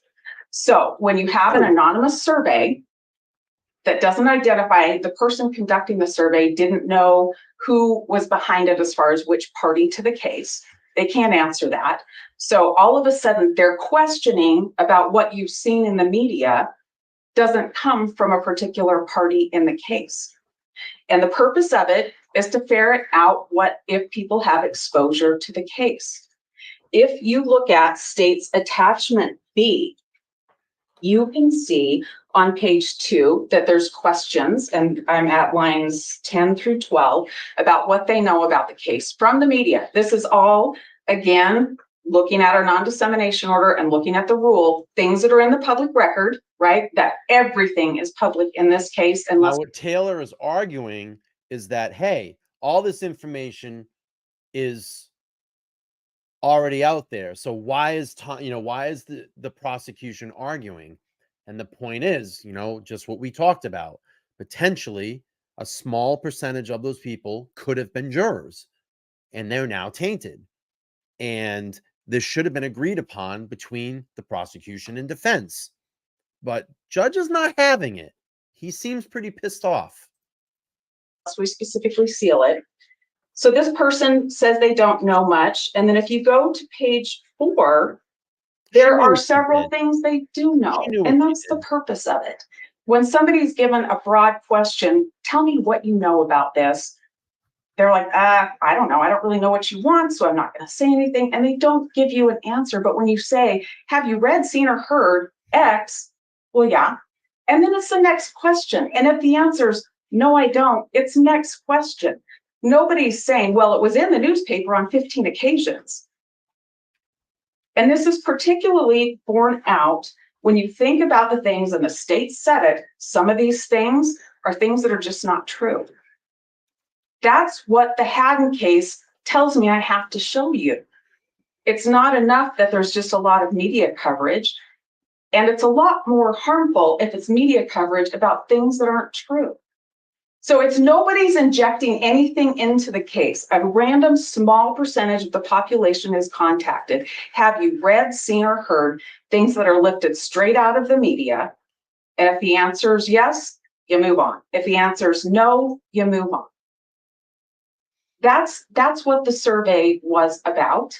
And you can see why looking at pages 2 and 4 of State's Exhibit B. And I think that we should also think about what the words in the survey results real quick. Do you approve of the survey? 67% say no. 32% say yes. 70 people participated in the vote. I appreciate that. Maybe we'll throw another one up here. Here we go. dissemination order mean? When you say we disseminated information, that means to make widely available. This is a one-on-one conversation with no party identified. This isn't making it widely available. When you talk about disseminating information, the definition of that is to put it out there by public means, radio, TV, social media. And that's not what was happening either. These were questions. So done. And they were things lifted 100% from the media, 100% already in the public record. And it is a one-by-one conversation. This isn't something that's being put out there through social. Well, it kind of is. Well, now it is, but I certainly didn't expect 400 this. people, okay? It's planting some seeds where then people are encouraged, or they think, oh, wow, I didn't know that. I'm going to look more into this. I mean, again, we were trying to keep the false information that was out there in media land, that it wasn't going to affect your client. I agree. I just want to do this. I want to appreciate all of the people that watch all of the content that I do here on my channel. Obviously we do a lot of free Karen Reed in the Karen Reed case here, but I want to thank all of you, the people that just come here for LTL true crime and not just a specific. You watch all the cases that we do here.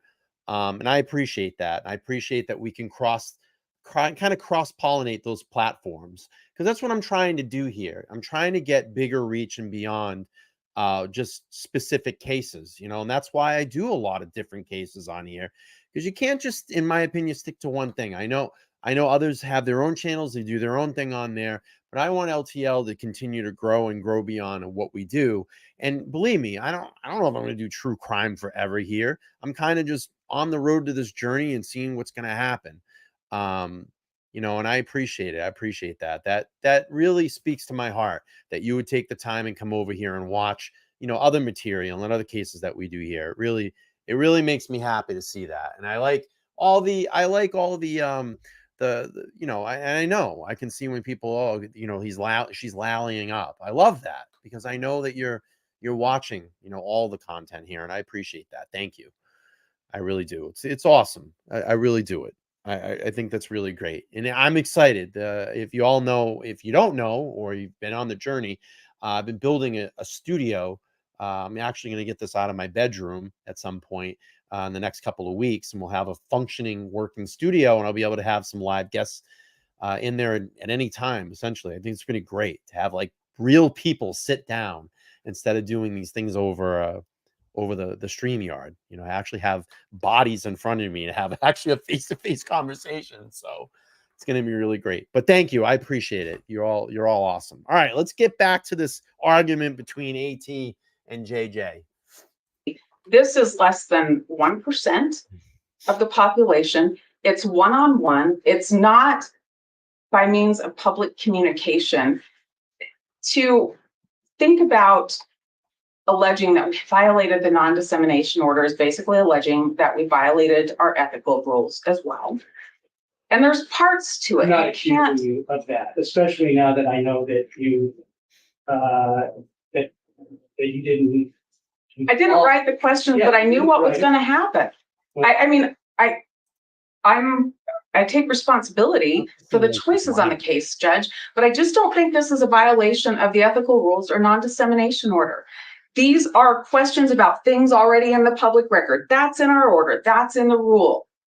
Let me ask you this. I mean, really, getting hit by this on late on Friday afternoon, okay? I mean, I'm not sure what a judge should do in a situation like that. But I just say, yeah, no, keep going until we can have a hearing in 2 weeks or less than 2 weeks? Or do you just pause it down so that everybody can talk about it and figure out if there is an issue? That's how I looked at it from where I was sitting and what the information that was provided to me. And you did respond to it, but you said you were going to submit a brief and affidavit. That's great, but it was 5 o'clock on Friday. I know. So And I mean, I can't tell you how frustrating that was for me. I'd had this conversation with the prosecutor the day before.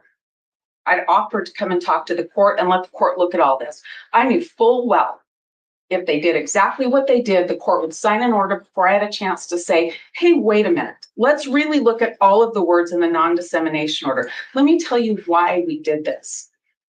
I knew exactly what would happen. I don't want to say that there's that you should do something different. I want to be heard on these things. I don't want the court to, on a Friday night, get a flurry of things that I can't respond to and ask you to think about the bigger context. We're lawyers, words mean something. Well, did Also, you think I wasn't going to give you an opportunity to be heard? No, your order said I could be heard later, but there was a decision that was made then. And it's hard for me to wrap my head around the court taking this as an emergency motion when the words in the state's motion telling you put a stop to it are, it seems like they might have violated this. That is a weak accusation for the court to take an emergency order position on. But I know why the court did. The court has all of this and no context for it. And it's a Friday night. And oh, wait, Lisa, I was the bully, right? I was the bully because I asked a couple of people in the chat a question.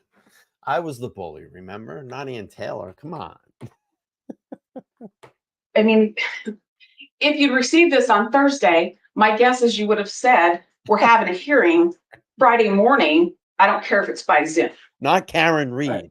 I told you all, both sides, if you need to have a quick hearing, let me know. We can do it on Zoom. I mean, I want to move this thing along. I would have been available. Spending all this energy, okay, Yeah. about this issue. I lost a weekend of what I planned to respond to this. I thought we would probably be dealing with it on an in chambers on the record meeting on the Thursday or Friday until I got the motion. Yeah, I have about 7 briefs in now. Well, you can see we lost a lot of time. I'm not complaining about it because I'm learning a lot. This is a pretty fiery hearing. I'm really enjoying this. This is super fiery. Good stuff here. This is the stuff you want to watch. The drama. The last thing I'm going to say on this, Judge, is that non-dissemination order contemplates that you make this statement that you reasonably know is going to go out and harm the trial. This survey was never intended to do anything but identify issues within this county to support or defeat our argument for venue change. When you hear from Brian Edelman, which I don't know if you have to now because I've said most of the things. I'm happy to hear what he has to say if you want him to be said. You would know, and you probably know from his affidavit, sometimes he recommends against venue change. Sure. Because it's not there. He's done with Latah County. The results aren't compiled yet. I anticipate he'll recommend we change venue. Where we are now is we'd like to finish the other 2 counties. You don't have to do 2. You did say that he said that Latah County is biased. I anticipate he's going to recommend we change venue for that reason. I'm interested from him how he defines bias. And we all have some biases. I will not put words in his mouth for that one. I'm not expecting you to do that. I will either have him testify today if you want to hear it today, I appreciate or that. Thank you. we'll do it at the venue change hearing when we get there. And I will have more P. Diddy nights coming up soon. I promise. I want to just dip back into this Idaho for a little bit. There's been, like I said, this hearing that came up, and then we had the interview on Sean McDonough's channel the other night. Christy and Steve actually got on there for about 2 hours and did an interview with Sean. And I want to go over that hearing on Wednesday. I want to go over that video on Wednesday night. So join me back. Wednesday night we're going to do more Idaho, and then Diddy will probably be at the end of the week. Again, I've been super busy in the studio building that out, making tons of progress.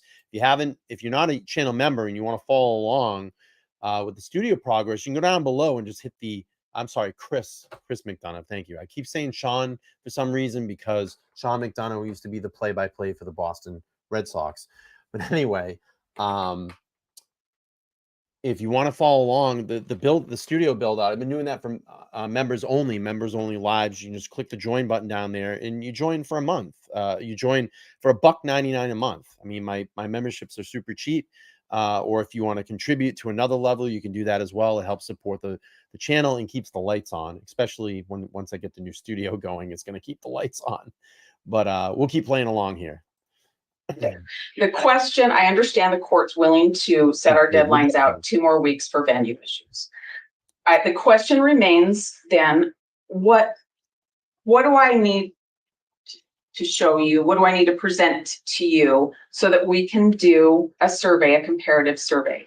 The target is 2 additional counties, and I really hate that I'm in here telling you all what we need to do, but here we are. So what we need to do is survey 2 additional counties. And I mean, we don't have to, we can come in with what we have, but generally I think courts ask, where could we go? And I think that's a fair question here, because we do know the media coverage has been extensive. And so I think it's fair to understand if there's a difference. If there's not, then you're left with court. Are you going to tell me what counties? I mean, I can. Do you want me to publicly disseminate that? Because this is the very definition of public dissemination. I don't know if that should be done, or it seems like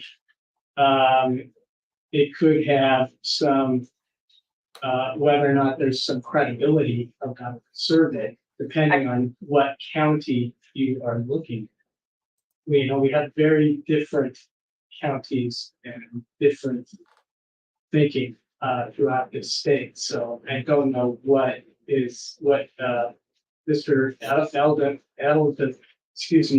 Edelman has in mind or what you have in mind. I can tell you, Your Honor, his recommendation is that we do one of the counties in southeast Idaho because it's a different news feed and it's not on the front page of the paper every day.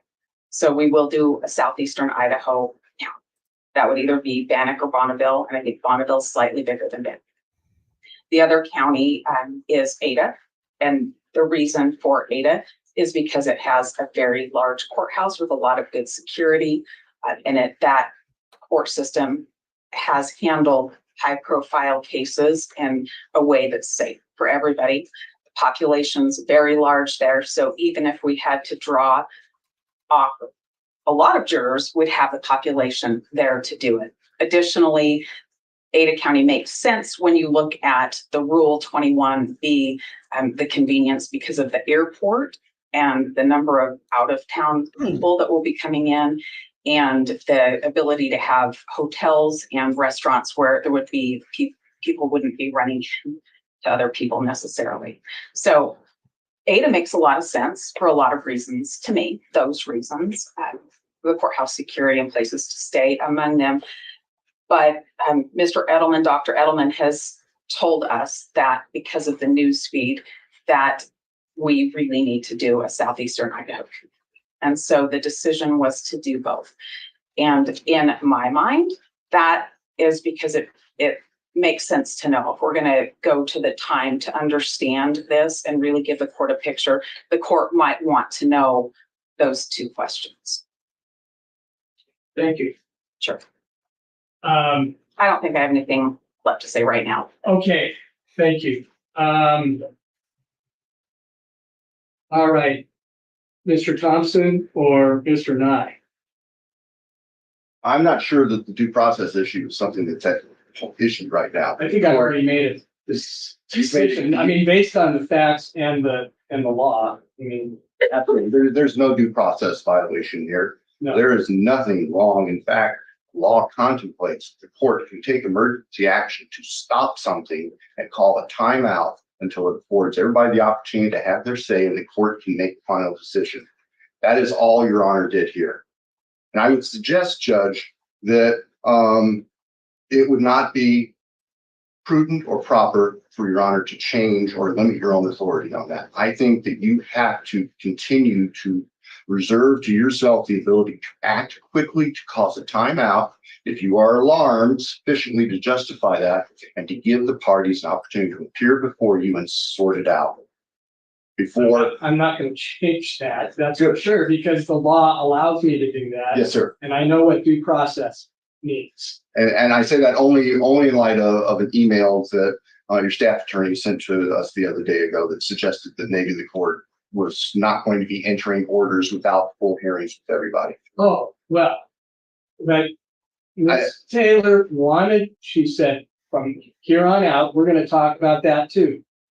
Because now I understand, because I haven't seen it yet, because I didn't have a computer, that you are stipulating to sealing all of the discovery stuff. And I just stopped, okay, in terms of signing on those orders that you're sending me, because I don't want to be accused of doing the wrong thing. And there's another situation that you brought up, Ms. Taylor, about that there was a prior thing where I had done that about the IPD. Yeah.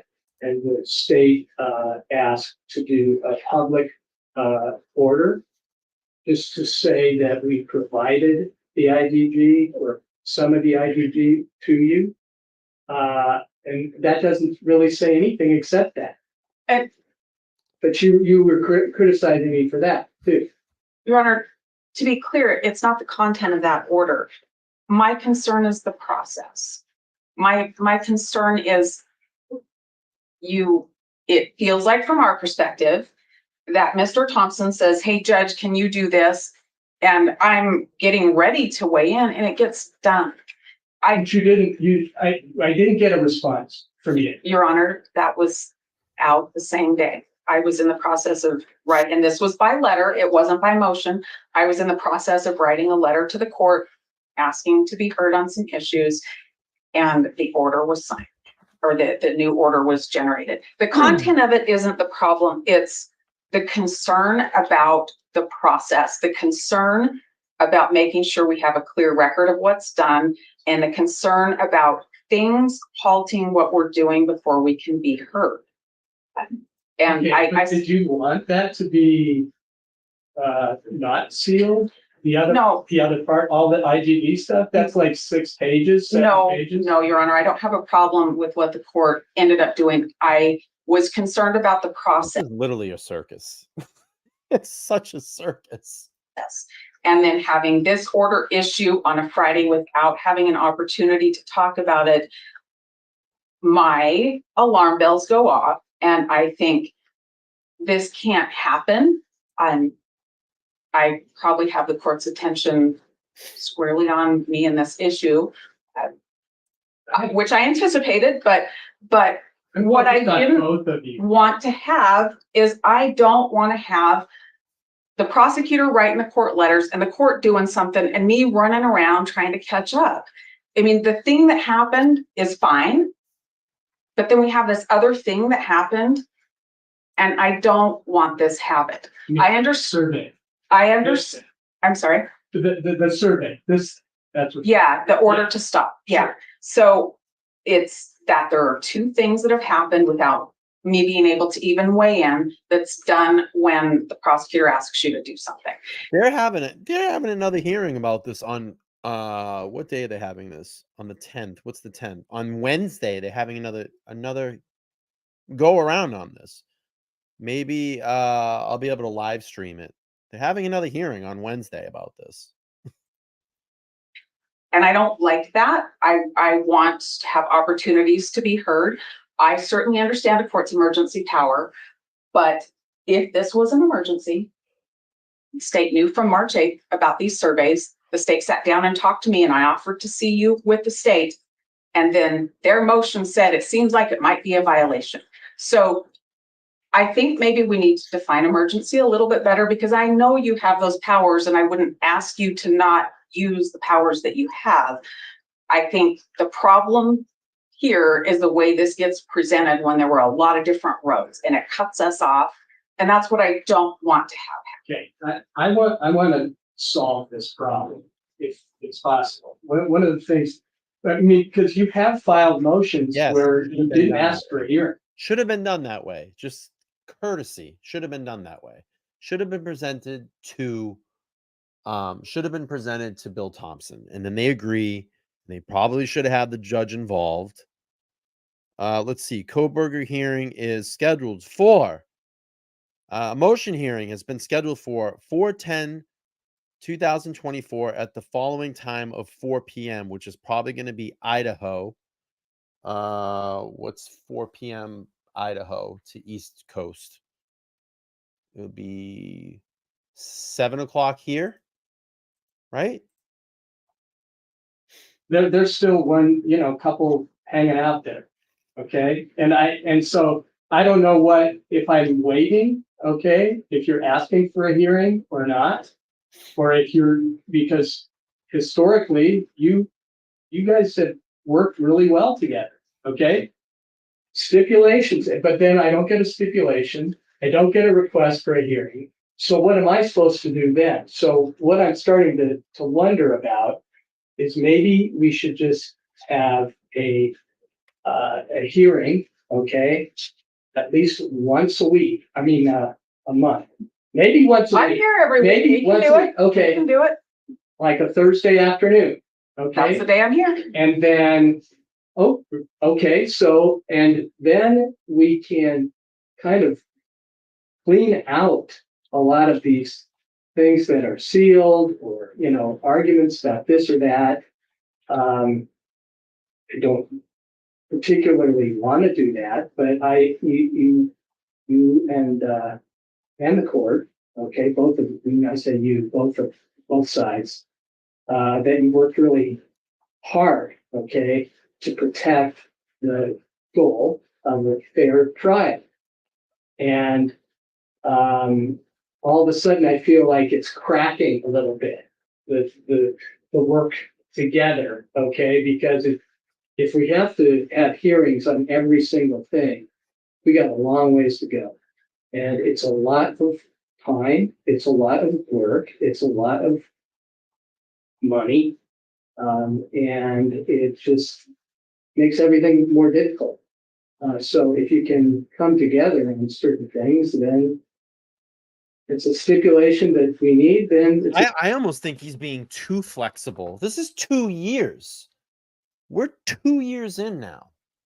And they're saying that this is not going to happen until spring of 2025.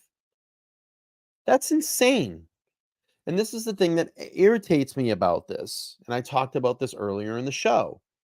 When it comes to witnesses, when time goes on in a case, what happens to those witnesses' minds or memories?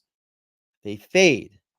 I don't like that, especially where the evidence in this case and witnesses in this case are going to be absolutely crucial, specifically in this case.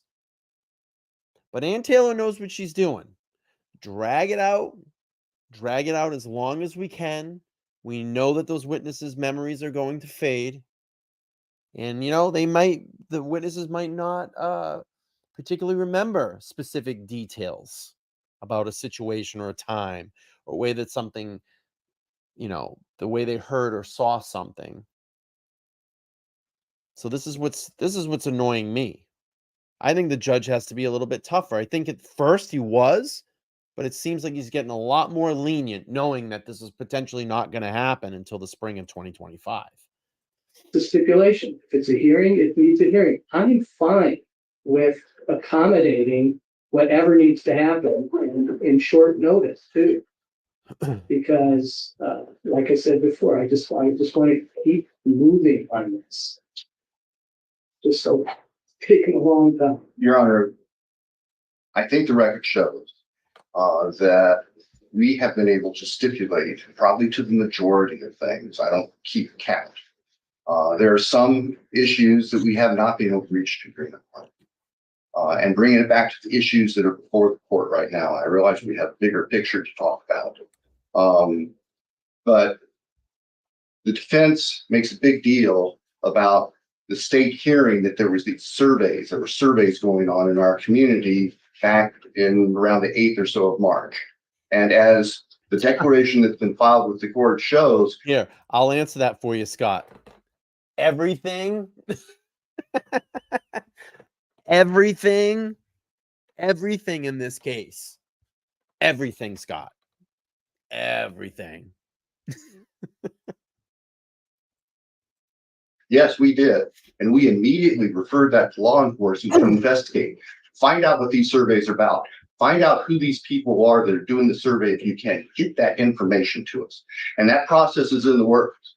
And just days before we were able to meet with Ms. Taylor on the 21st of March, just days before, we got reports from the police department, and we also got that recording. That, frankly, the recording is the icebreaker on this. It's the game changer because it's literally what was being said, what was being asked, what was being represented in the form of the question. Ms. Jennings reached out to Ms. Taylor to say, do you know anything about this survey? Ms. Taylor says, yes, I'll be in town on Thursday. How about we talk about it? Okay, so we sat and waited. I can tell you, I suspected that this was something that the defense had commissioned from the first we heard of it. But I didn't feel that we had enough information about the nature of the survey to determine whether it was problematic. And we've said this already, and it keeps getting missed in the arguments here. We don't care about surveys. We care about these particular questions asked in this particular survey. The defense is welcome to contract with people from California or wherever, I don't care, to go and ask people, can you be fair? What have you heard about this? All of those questions that Ms. Taylor was just talking about at page 2 of the transcript, those are appropriate questions for a survey. Page 4 are not appropriate questions for a survey. Just because they're put in the form of the question doesn't change the fact that they are an affirmative representation of a fact that if the hearer, the listener, was not aware of it, now they have been tainted by it. They have been, and in your honor's words, Nice, Pat. I'll have to review that. I'm going to be doing another Diddy stream here this week. Definitely going to be doing another Diddy stream. Thanks for that update. Appreciate that. I'll look into it. Let's see. Mary says it is a PCA, and the interview room got it wrong, way wrong, putting that out there. The PCA is an Exhibit A, also is in the doc. Okay. Thanks for clarifying that. All right, let's go. We got about another 20 minutes or so. they have been injected being a very long live with that information. That is a clear violation of the non-dissemination order. To think there's a distinction between putting something out in a press release and talking to a private citizen is a distinction without substance. Those are both public contacts. And I can guarantee that if I went down to the bar and had a few drinks and was talking with some people and say, hey, did you know this about the Kohberger case? And the defense found out about it, they would go ballistic. And for good reason. That should never happen. But that's exactly what's happened here. Not by Ms. Taylor. I'm not faulting Ms. Taylor for the questions themselves, but by the people they hired to do this. And it had to stop. Your Honor was absolutely correct. Cut it off. And let's sort this thing out. And if we lose 2 weeks, well, we can make up 2 weeks. Your decision was perfectly appropriate. For the defense to claim that there's some due process violation there is without any legal basis. The defense's objection is, we don't like it, Judge. Well, there's lots of things that happened in court that I haven't liked, not in this court. Well, probably a few. Well, maybe with Your Honor in other cases outside. That happens. That's part of the game. I'm not here to. But just because somebody complains doesn't mean that it's legally wrong, and there is no due process violation here. And Mr. Kanai is prepared to argue due process minutiae if that's what we want. But I don't think we need to deal with that. We are dealing with the issue of these questions in the survey. They are completely inappropriate. We have a group of at least 400 people in Lake Tahoe County who have been exposed to this in violation of the non-dissemination order. I think Your Honor is probably right. The only way we can deal with, or the best way to deal with that, would be to exclude them from any prospective jury pool. But we sure as heck don't want to say to the defense's consultants, yes, go do this in other venues as well, where if we can't pick a jury here in Lake Tahoe County, we may have to go to. Go ahead and mess with them too. That's ridiculous. I do not question the right of the defense to commission surveys, responsible, proper surveys, as part of the debate over venue. But this survey cannot stand. Yes, they did, If Warren. they are going to do that, they need to start from scratch if they want to compare it to Lake Tahoe County. There is no way to take the 400 responses that have been loaded with these factual representations in the form of questions. There's no way that that can fairly be compared to surveys without those questions anywhere else. It's apples and oranges. And yes, it may be an expense, and it may be a delay of time, and it may be an inconvenience, but it is not of the state's making. It is entirely the responsibility and the fault of the agents of the defense. Entirely. We don't care if there's a survey. Now, I'll keep saying that because we keep hearing from the defense that we don't do surveys in Lake Tahoe County. That's not the issue. We know a survey is going to happen here. Now, when it comes to this idea of what happened 2 weeks ago, when we met with Ms. Taylor, we said, Ms. Taylor, actually I said, Ann, we gave her the information. We talked about it. She indicated she wasn't aware of the actual questions. We said, we are very concerned about this. This needs to stop. And the response, if I remember, was along the lines of, well, we think they're about done in Lake Tahoe County anyway. I said, well, we need to bring this to the court's attention. Here's my proposal. We will send a letter to Judge with these attached, copy to you, and then we can have a discussion. Well, I talked about And it. I was told no. The defense did not want, Your Honor, to see this Yep. without also having whatever they wanted to offer in response to it as well. I said, well, that's not how it works. I mean, we'll file a motion. Normal law practice. Yep. I have to agree. I've been practicing for 43 years. I lose count now. Scott.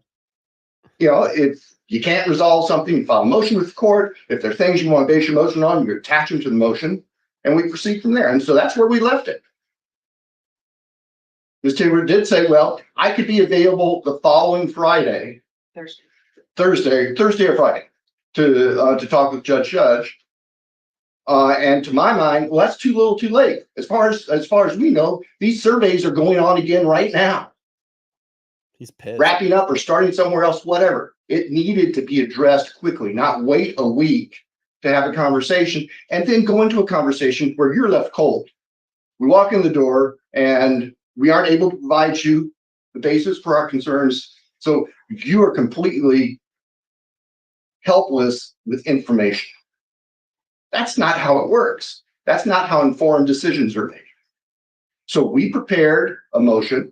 We made the attachments. We filed it mid-afternoon, early mid-afternoon, not late in the day as it's characterized here. And I appreciate that Your Honor didn't see it till later in the day. But that wasn't the intent. The intent was to get it filed as quickly as we could.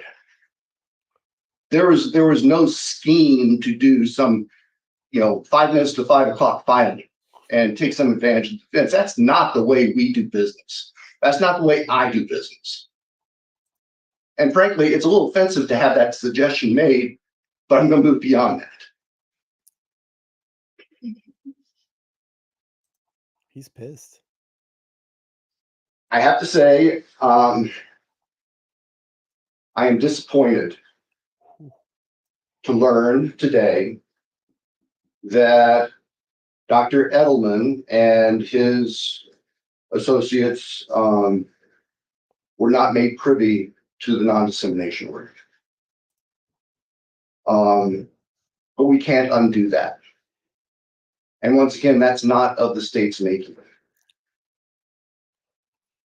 my knowledge, everybody that has been asked to take actions of any type on behalf of the state has been made aware of those restrictions because they are our agents.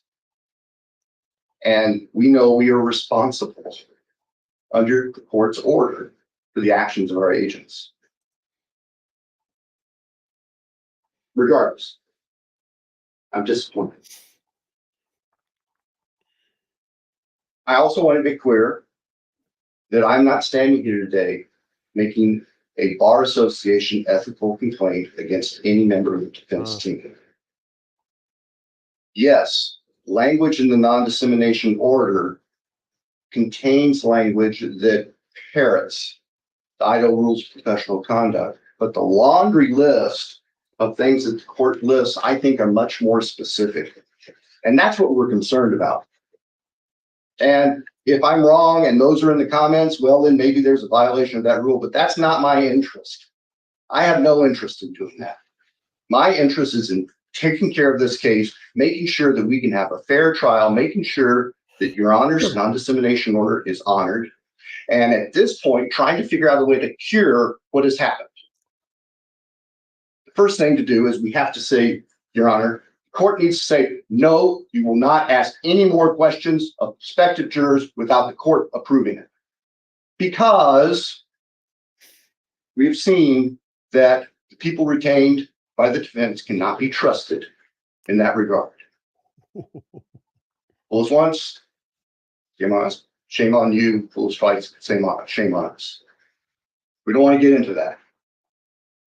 They wish to proceed with surveys, they can, but they need to start over.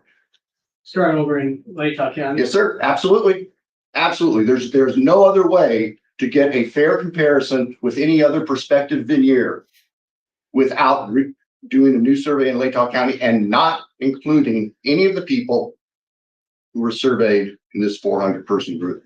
That's the only way we can avoid this taint.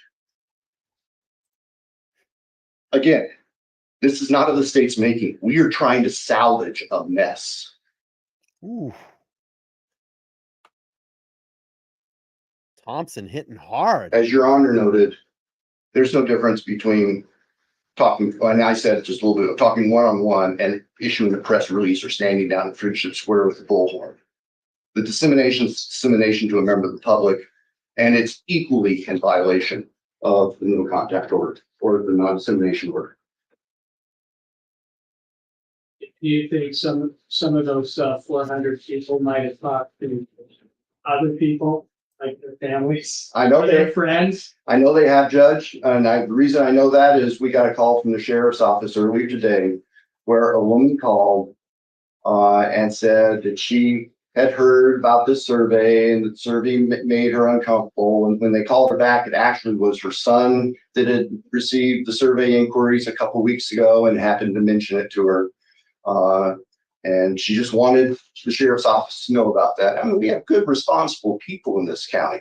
Yikes. And they can sense what's right and what's wrong.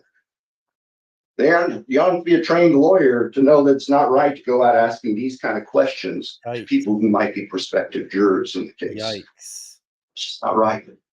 So that's what we need to do today, Judge. I don't believe there's a due process issue. Matter of fact, I know there's no legal due process issue here. I appreciate Ms. Taylor isn't happy with the things ready to roll out. That's life sometimes. But there's no due process issue here. And we ask that Your Honor enter the order, cutting off any more use of this survey, directing that the defense, if they wish to continue with the survey, start over and submit questions to the court to make sure that we aren't getting ourselves back into a similar situation, baiting people who may have no knowledge of this case with detailed information, and detailed information, some of which is completely false. That's the argument right there, Scott. You couldn't have said it better. Bill Thompson, the prosecutor, just explained it. That is the argument. Right there. That was perfect timing for that question, Scott. You couldn't have timed it even more perfect. Hope that answers your question. If you need me to go back, I'll rewind it just a little bit so we can hear that again. Roll out. That's life sometimes. But there's no due process issue here. And we ask that Your Honor enter the order, cutting off any more use of this survey, directing that the defense, if they wish to continue with the survey, start over and submit questions to the court to make sure that we aren't getting ourselves back into a similar situation, baiting people who may have no knowledge of this case with detailed information, and detailed information, some of which is completely false. And not only completely false, but it's false in a sense that makes Mr. Kohberger look bad. It is creating bias against Mr. Kohberger based on false or inadmissible evidence. That's outrageous. How can we possibly preserve a jury pool when that's going on? We can't. Wow, even Thompson is saying that the questions are being asked are false. He's actually kind of sticking up for Kohberger there for a quick minute, just saying, look, you know, even the stuff that Ann Taylor put out there is not right. Those are some of the stuff that was put out there was false, meaning that it's not sticking to the facts in this case. Wow, I've never even seen that. Even Thompson's like, how can we have a fair trial? How can we have a fair trial if his attorney is putting false information out there in surveys? Wow.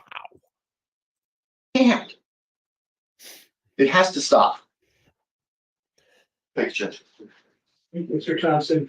Okay, Ms. Taylor. So not liking the result of a hearing or not liking an order from the court is one thing. That happens all the time. I think courts probably have people on both sides of the aisle that don't like whatever decision they make most of the time. And that's just the way it goes.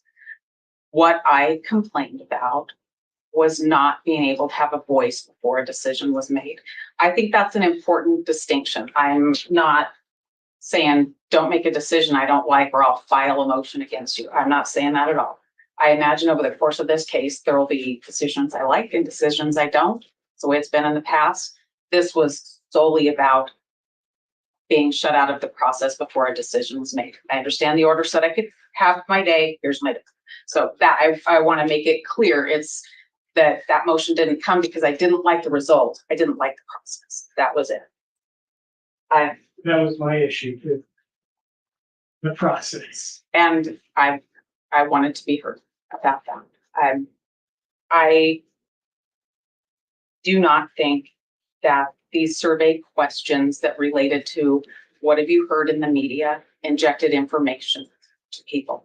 I understand that this is a close community, and I understand that people will call officers with concerns and the prosecutor with concerns, and that's kind of the point. That's kind of the thing that I'm worried about, is the close-knit nature of it. That's a good thing unless you are an outsider having a trial, and then it's not a good thing. And that is kind of a problem that we have with that. Well, I can tell you from my own experience, people I see, that there's plenty of people here who really don't like law enforcement that much. So I think it's always a mistake to stereotype people or communities. Fair enough, Judge. Usually I don't find that people that have issues with law enforcement make their way to my juries, but that's probably something we'll talk about a different day. Sure. As far as where we go from here, the moment of getting our work done and not having it out in public is over. So I suppose the court can weigh in on what we should do. I wouldn't be quick to say that we couldn't use the surveys that were done. I would, if that's the route the court is going to go to have us do other surveys. I mean, that's what we'll do if the court asks us to do that. But I'd ask the court to remember that it's quite common for the general questions to draw a no. And then you ask other questions, because then people are like, well, yeah, I did know that. And that's how you get to the heart of the real information. So I think there's got to be some give and take in there. I'll say two more things and then I'll be done. Our office did send Dr. Edelman a copy of the non-dissemination order. I didn't know he didn't receive it, but he didn't receive it. He definitely knows about it now. I would have caught that, but we didn't send him anything. Our process is to make sure that we have the signed order back from anybody that we're going to communicate with about the case. This solely had to do with him looking at what are the media stories, what are the big topics, so I can determine how saturated the community is and bias it. So that's why I didn't catch it. I'll take responsibility for that.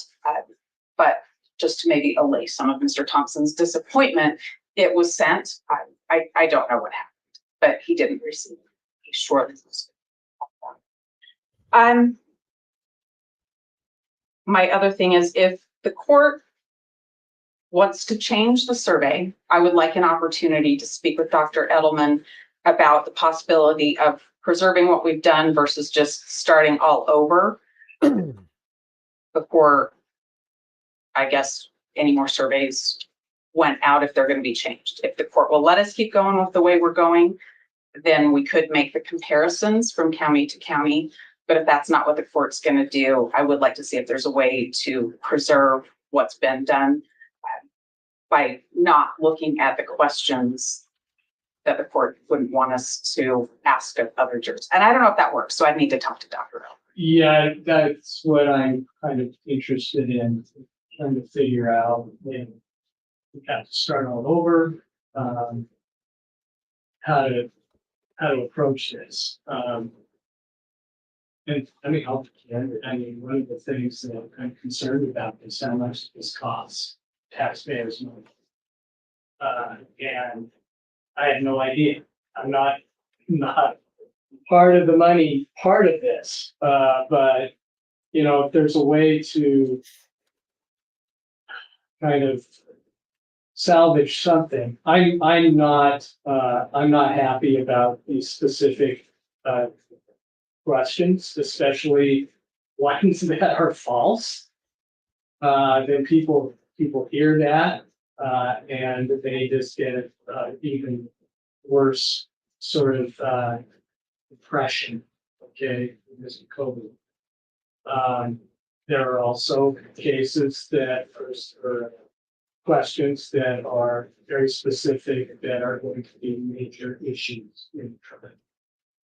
And so I'm really worried about that, particularly, again, I think I said this earlier, it's kind of ironic that, this, with the time, the passage of time has kind of calmed down, that in terms of the media, very heavy initially. I have to say that to be here today, uh, but the streaming has probably helped a little bit.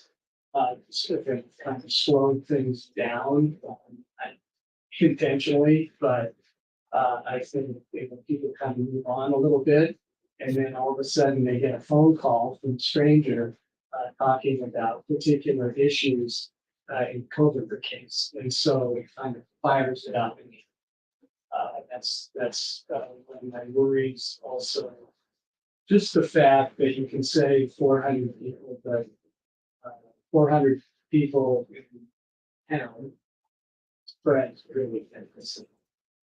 So it is dissemination. And I'm no expert about it. I don't know. I'm gonna double this. I'm gonna double time it here just so we can pick up a little speed. This has been a very, very long hearing. It's getting late here, and I also have something to say. And I don't usually comment much from my free Karen Reed supporters here in the room or Karen Reed support. I don't usually comment much on Kevin from Yellow Cottage Tales, but he just put out one of the most ridiculous replies to one of my tweets. And I want to talk a little bit about that at the end. So I'm going to double time this real quick and then wrap up with fucking Kevin from Yellow Cottage Tales. How much of a moron that guy is. Listen, I'm not the smart. What is that? Forrest Gump. I'm not the smartest man. Listen, I'm not the smartest man, but what he just replied to me is the most ridiculous piece of shit reply I've ever seen in my entire life. And I totally just nailed him to the wall in about 2.5 seconds. And I'll talk about that in a second. So let me double time this. We'll finish this up. If I think you probably should, Mr. Edelman's hearing, so maybe discussion with him, maybe even discussion with each other. If everything's kind of out in the open, sure. I'm very grateful. I'm very grateful for that because I like to, to some degree. Let me just get a show of hands here. Give me a 1 in the chat if we kind of understand everything that's going on. Give me a 2 if you want me to complete this. I think we have a general sense of what happened during this hearing. I'm probably going to cut away from it now. It's getting pretty late here on the East Coast. But let's want to see. If you all want me to complete it, hit a 1. If you want me to pull away, I can cut this and just give me a 2. I probably just did that wrong. All right. We all understand what's going on. With all due respect to the court, I'm going to cut it a little bit short. But if you want to go back and finish the last 8 minutes of the hearing, you can. I think we're getting around to basically what's going to happen on Wednesday is they're going to have another hearing on this. But I wanted to talk a little bit about this because this is one of the most ridiculous things that I have ever seen in my entire life. So anyway, I came at Jennifer Coffindaffer a little bit today because she was talking about corruption in the Massachusetts police force. And she said, some good old guys aren't good guys. Terrible day for the blue. May this deplorable excuse for an officer receive the hardest punishment available. There is no excuse, none. He betrayed all of us. Hashtag Massachusetts, hashtag bad cop. So I replied to Ms. or Mrs. Coffindaffer. So, wow, bad cops in Massachusetts. You don't say. I wish you'd open your eyes to the corruption lies and cover up in the Karen Reed case. So I tweeted back at Coffindaffer. So, of course, Jughead there had to get involved. And I love this one. So the thread goes on for a little while here. Let's see. So I went back. Mr. Jughead came at me and said, at this point, the corruption seems to be on the federal end, which is far more dangerous. And I tweeted back at Jughead and I said, Yellow Cottage Tales, even the FBI which Coffindaffer was part of, that's her peeps, brought in an external expert with 3 PhDs in an accident reconstruction, someone not affiliated with either side of the Commonwealth or Karen's defense. This expert concluded that Officer O'Keefe's injuries do not match the damage on the SUV, and the SUV's damage doesn't align with his injuries. That suggests that there is no collision between Officer O'Keefe and Karen's SUV. Can you explain what and where the corruption is on the federal end? And Jughead replied to me with this long reply. And this is funny because I get to the first sentence and I'm like, you sound like an asshole right now. He says, Brian, after all this time, why do you accept Alan Jackson's word at face value without seeing a document?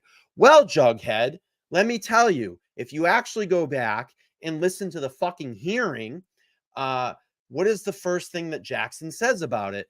Jackson even mentioned that Lally received the same information from the federal authorities. It's unlikely Jackson would make such a statement officially unless it was accurate, and Lally indeed had the report, suggesting in a public courtroom that federal authorities are engaging in issuing false reports would be a foolish move. If I got to play it for Jughead, if he wants to go back and watch the stream, I'll pull it up because I actually listened to it today because I knew that we were going to go back and forth in this. But let me pull that up. So Jackson even says in open court that Lally has the report. Let me just find. I don't know why this is not coming up. But let's see. Let's find the video.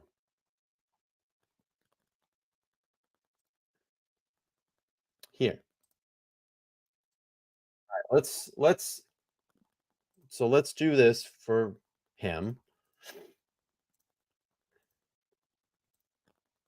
Tried and convicted her. In his mind, it's no big deal.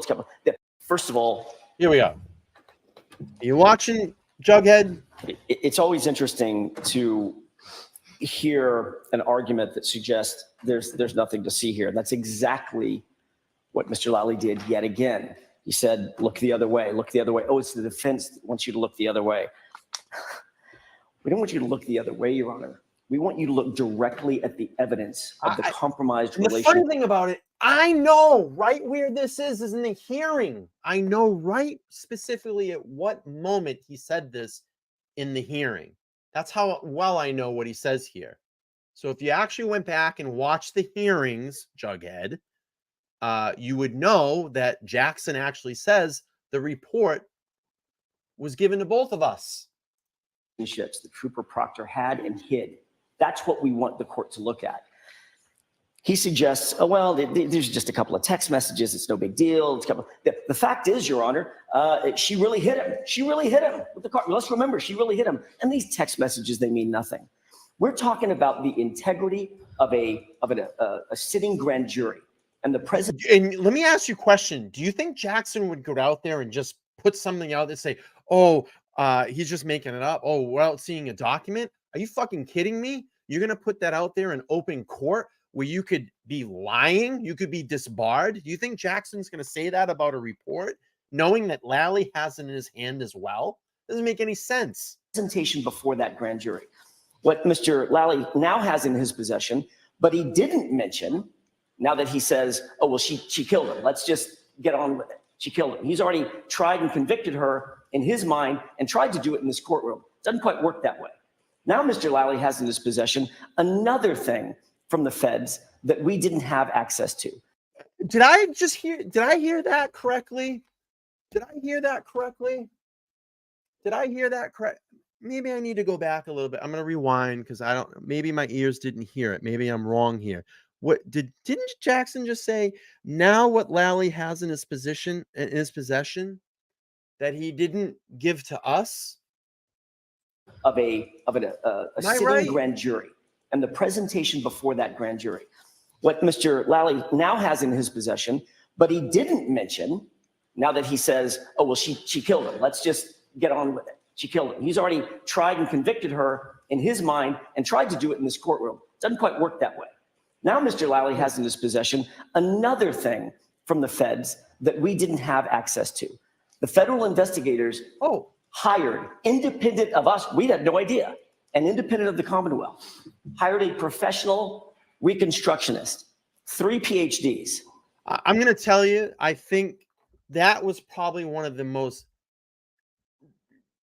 ridiculous, asinine responses that I've ever heard. Just the first line in that. The first line, Brian, after all this time, do you accept Alan Jackson's word at face value without seeing any document? That is the dumbest reply to anything that I've ever heard in my entire life. So you're going to tell me that Jackson's going to get up in open court and state that in front of a judge and then implicate that the feds are lying? That Lally doesn't have that report? He just fucking said that Lally has the report. To look into exactly this issue. Did Karen Reed's car, did her SUV make contact with John O'Keefe? And their conclusion to a person was his injuries were inconsistent with the damage on the car. The damage on the car was inconsistent with having made contact with John O'Keefe's body. In other words, the car didn't hit him and he wasn't hit by the car. Period. Full stop. That's their independent expert. So you're telling me that Jackson would just get up and lie about the FBI, that he would lie about the feds? That doesn't make any sense. Jackson would be crushed. And just like, I'm going to go back up here, just like Laura said, do you think that Jackson would risk his license and reputation that he's built for years on the Karen Reed case? You think that he would get up and lie about a federal investigation? You think he would lie about that? And he even said it, Jughead. He even said it, that Lally has the report. That Lally has the report. They both have the report. I mean, you've got to be fucking kidding me. You just said, I can't believe, I have to read that line again. After all this time, do you accept Alan Jackson's word for face value without seeing any document? Yes. Yes, I do. He just said it in an open court on the record. If he's lying, he's going down fast. Not ours. I should have done a live about this. Payroll, like Mr. Whiffen, or one of their experts, or Trooper Guarino, who's an arm of the agency. This is an independent federal government witness or series of witnesses who say unequivocally, that car did not hit John O'Keefe, and John O'Keefe was not hit by that car. But he didn't mention that. Second, he argued that the texts were not, these aren't texts between. Oh, wait. And this was confirmed by the feds too. So is Jackson lying about this too, Jughead? Julie Albert and Michael Proctor. These are texts between his family members. And then he mentions these 2 texts that had no content. What are the chances that Michael Proctor sent Julie Albert texts with no content? Your Honor, it's not that they didn't have content. It's that it couldn't be recovered, which sometimes happens. But we do have evidence that they were, in fact, in communication with each other as early as 2020. And with regard to the 2:27 a.m. search, it's not a 3-card Monty. It's not a shell game or whatever other fanciful thing Mr. Lally wants to suggest that it is, as he tap dances his way around this. He says that our expert, Rick Green, didn't look at the SQLite database. Yeah, Mr. Lally, reread his report. Yes, he did. He didn't look at the wall file. Yeah, Mr. Lally, reread his report. Yes, he in fact did. And he's the one that found the 2:27 a.m. search. And with regard to the Regional Computer Forensics Lab, that's the definition he couldn't remember. What they actually said was, because Mr. Lally got this wrong too, what they actually said was, yes, there was a 6:23 and a 6:24 search. And there was a 2:27 a.m. search as well. All 3 of those searches existed in the phone. Whoops. Jennifer McCabe's phone, and it's not up for debate. What happened? That wasn't presented to the grand jury. The information that we've been talking about today wasn't presented to the grand jury. We're talking about the integrity of a proceeding. He doesn't get to convict my client by standing up here and pounding the table and saying, oh, she did it, she hit him. So let's just all get on with it and deny this motion. We're talking about the integrity of what is the foundation of Massachusetts judicial system. And that integrity was compromised, that integrity was impaired. And it demands that justice be done. And that justice is in the hands of this court. We ask this court to do what the evidence dictates, do what the law dictates, and that is dismiss this indictment. That is the only way justice will be found in this case. Do you know how frustrated Karen is to even just be sitting here, to be dragged through the mud through this? That's the look that she has on her face all the time, is that I just cannot believe that I am sitting here right now and that the people that are responsible for truly committing this murder is not sitting where I am. It's insane. And Kevo, you need to do a little bit more research before you start throwing mud at me, because you look like an asshole tonight. Let me be honest with you. Let's read his full response, because it's pretty funny. Brian, after all this time, do you accept Alan Jackson's word face value without seeing any document?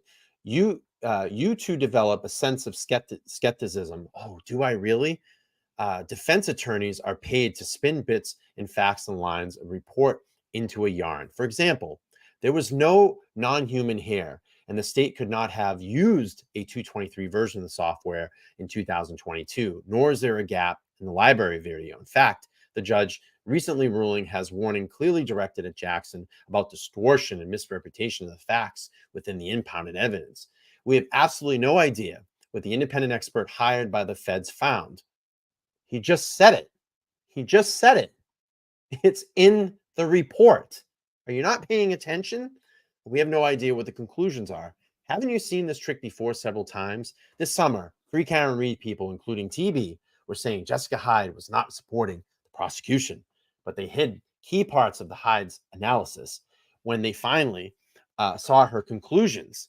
And we know that she's saying all 3 Google searches took place after 6 a.m. And then in December, they tried the same trick on Cellbrite, Ian Weffen's report, because of course, Weffen includes the same thing as Hyde. I've covered it on my show several times, showing his blog report. Ooh, a blog report. If you want to cover true crime in any depth, I'm happy to see you doing it in your new studio. You have to start looking at all things from both sides before making conclusions. Okay, Dad, thanks a lot.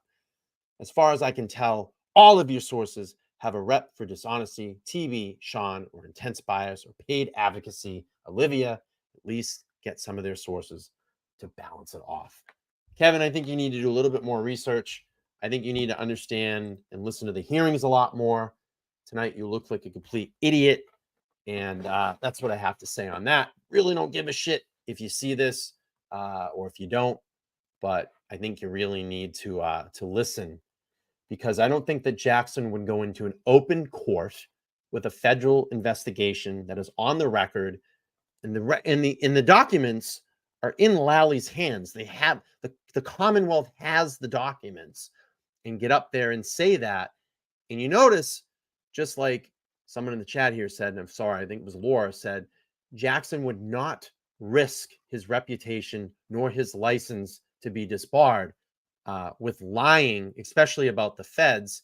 And I think probably Bev would have spoke up because she likes to cut the defense off all the time anyway. So if Jackson was spinning a yarn, like you like to say, I think Bev would step in, especially with something so serious like this. So that's all I got to say on that. All right, my friends, it is late here on the East Coast, 2.5 hours, and I am going to be heading out of here. I appreciate everybody watching LTL True Crime.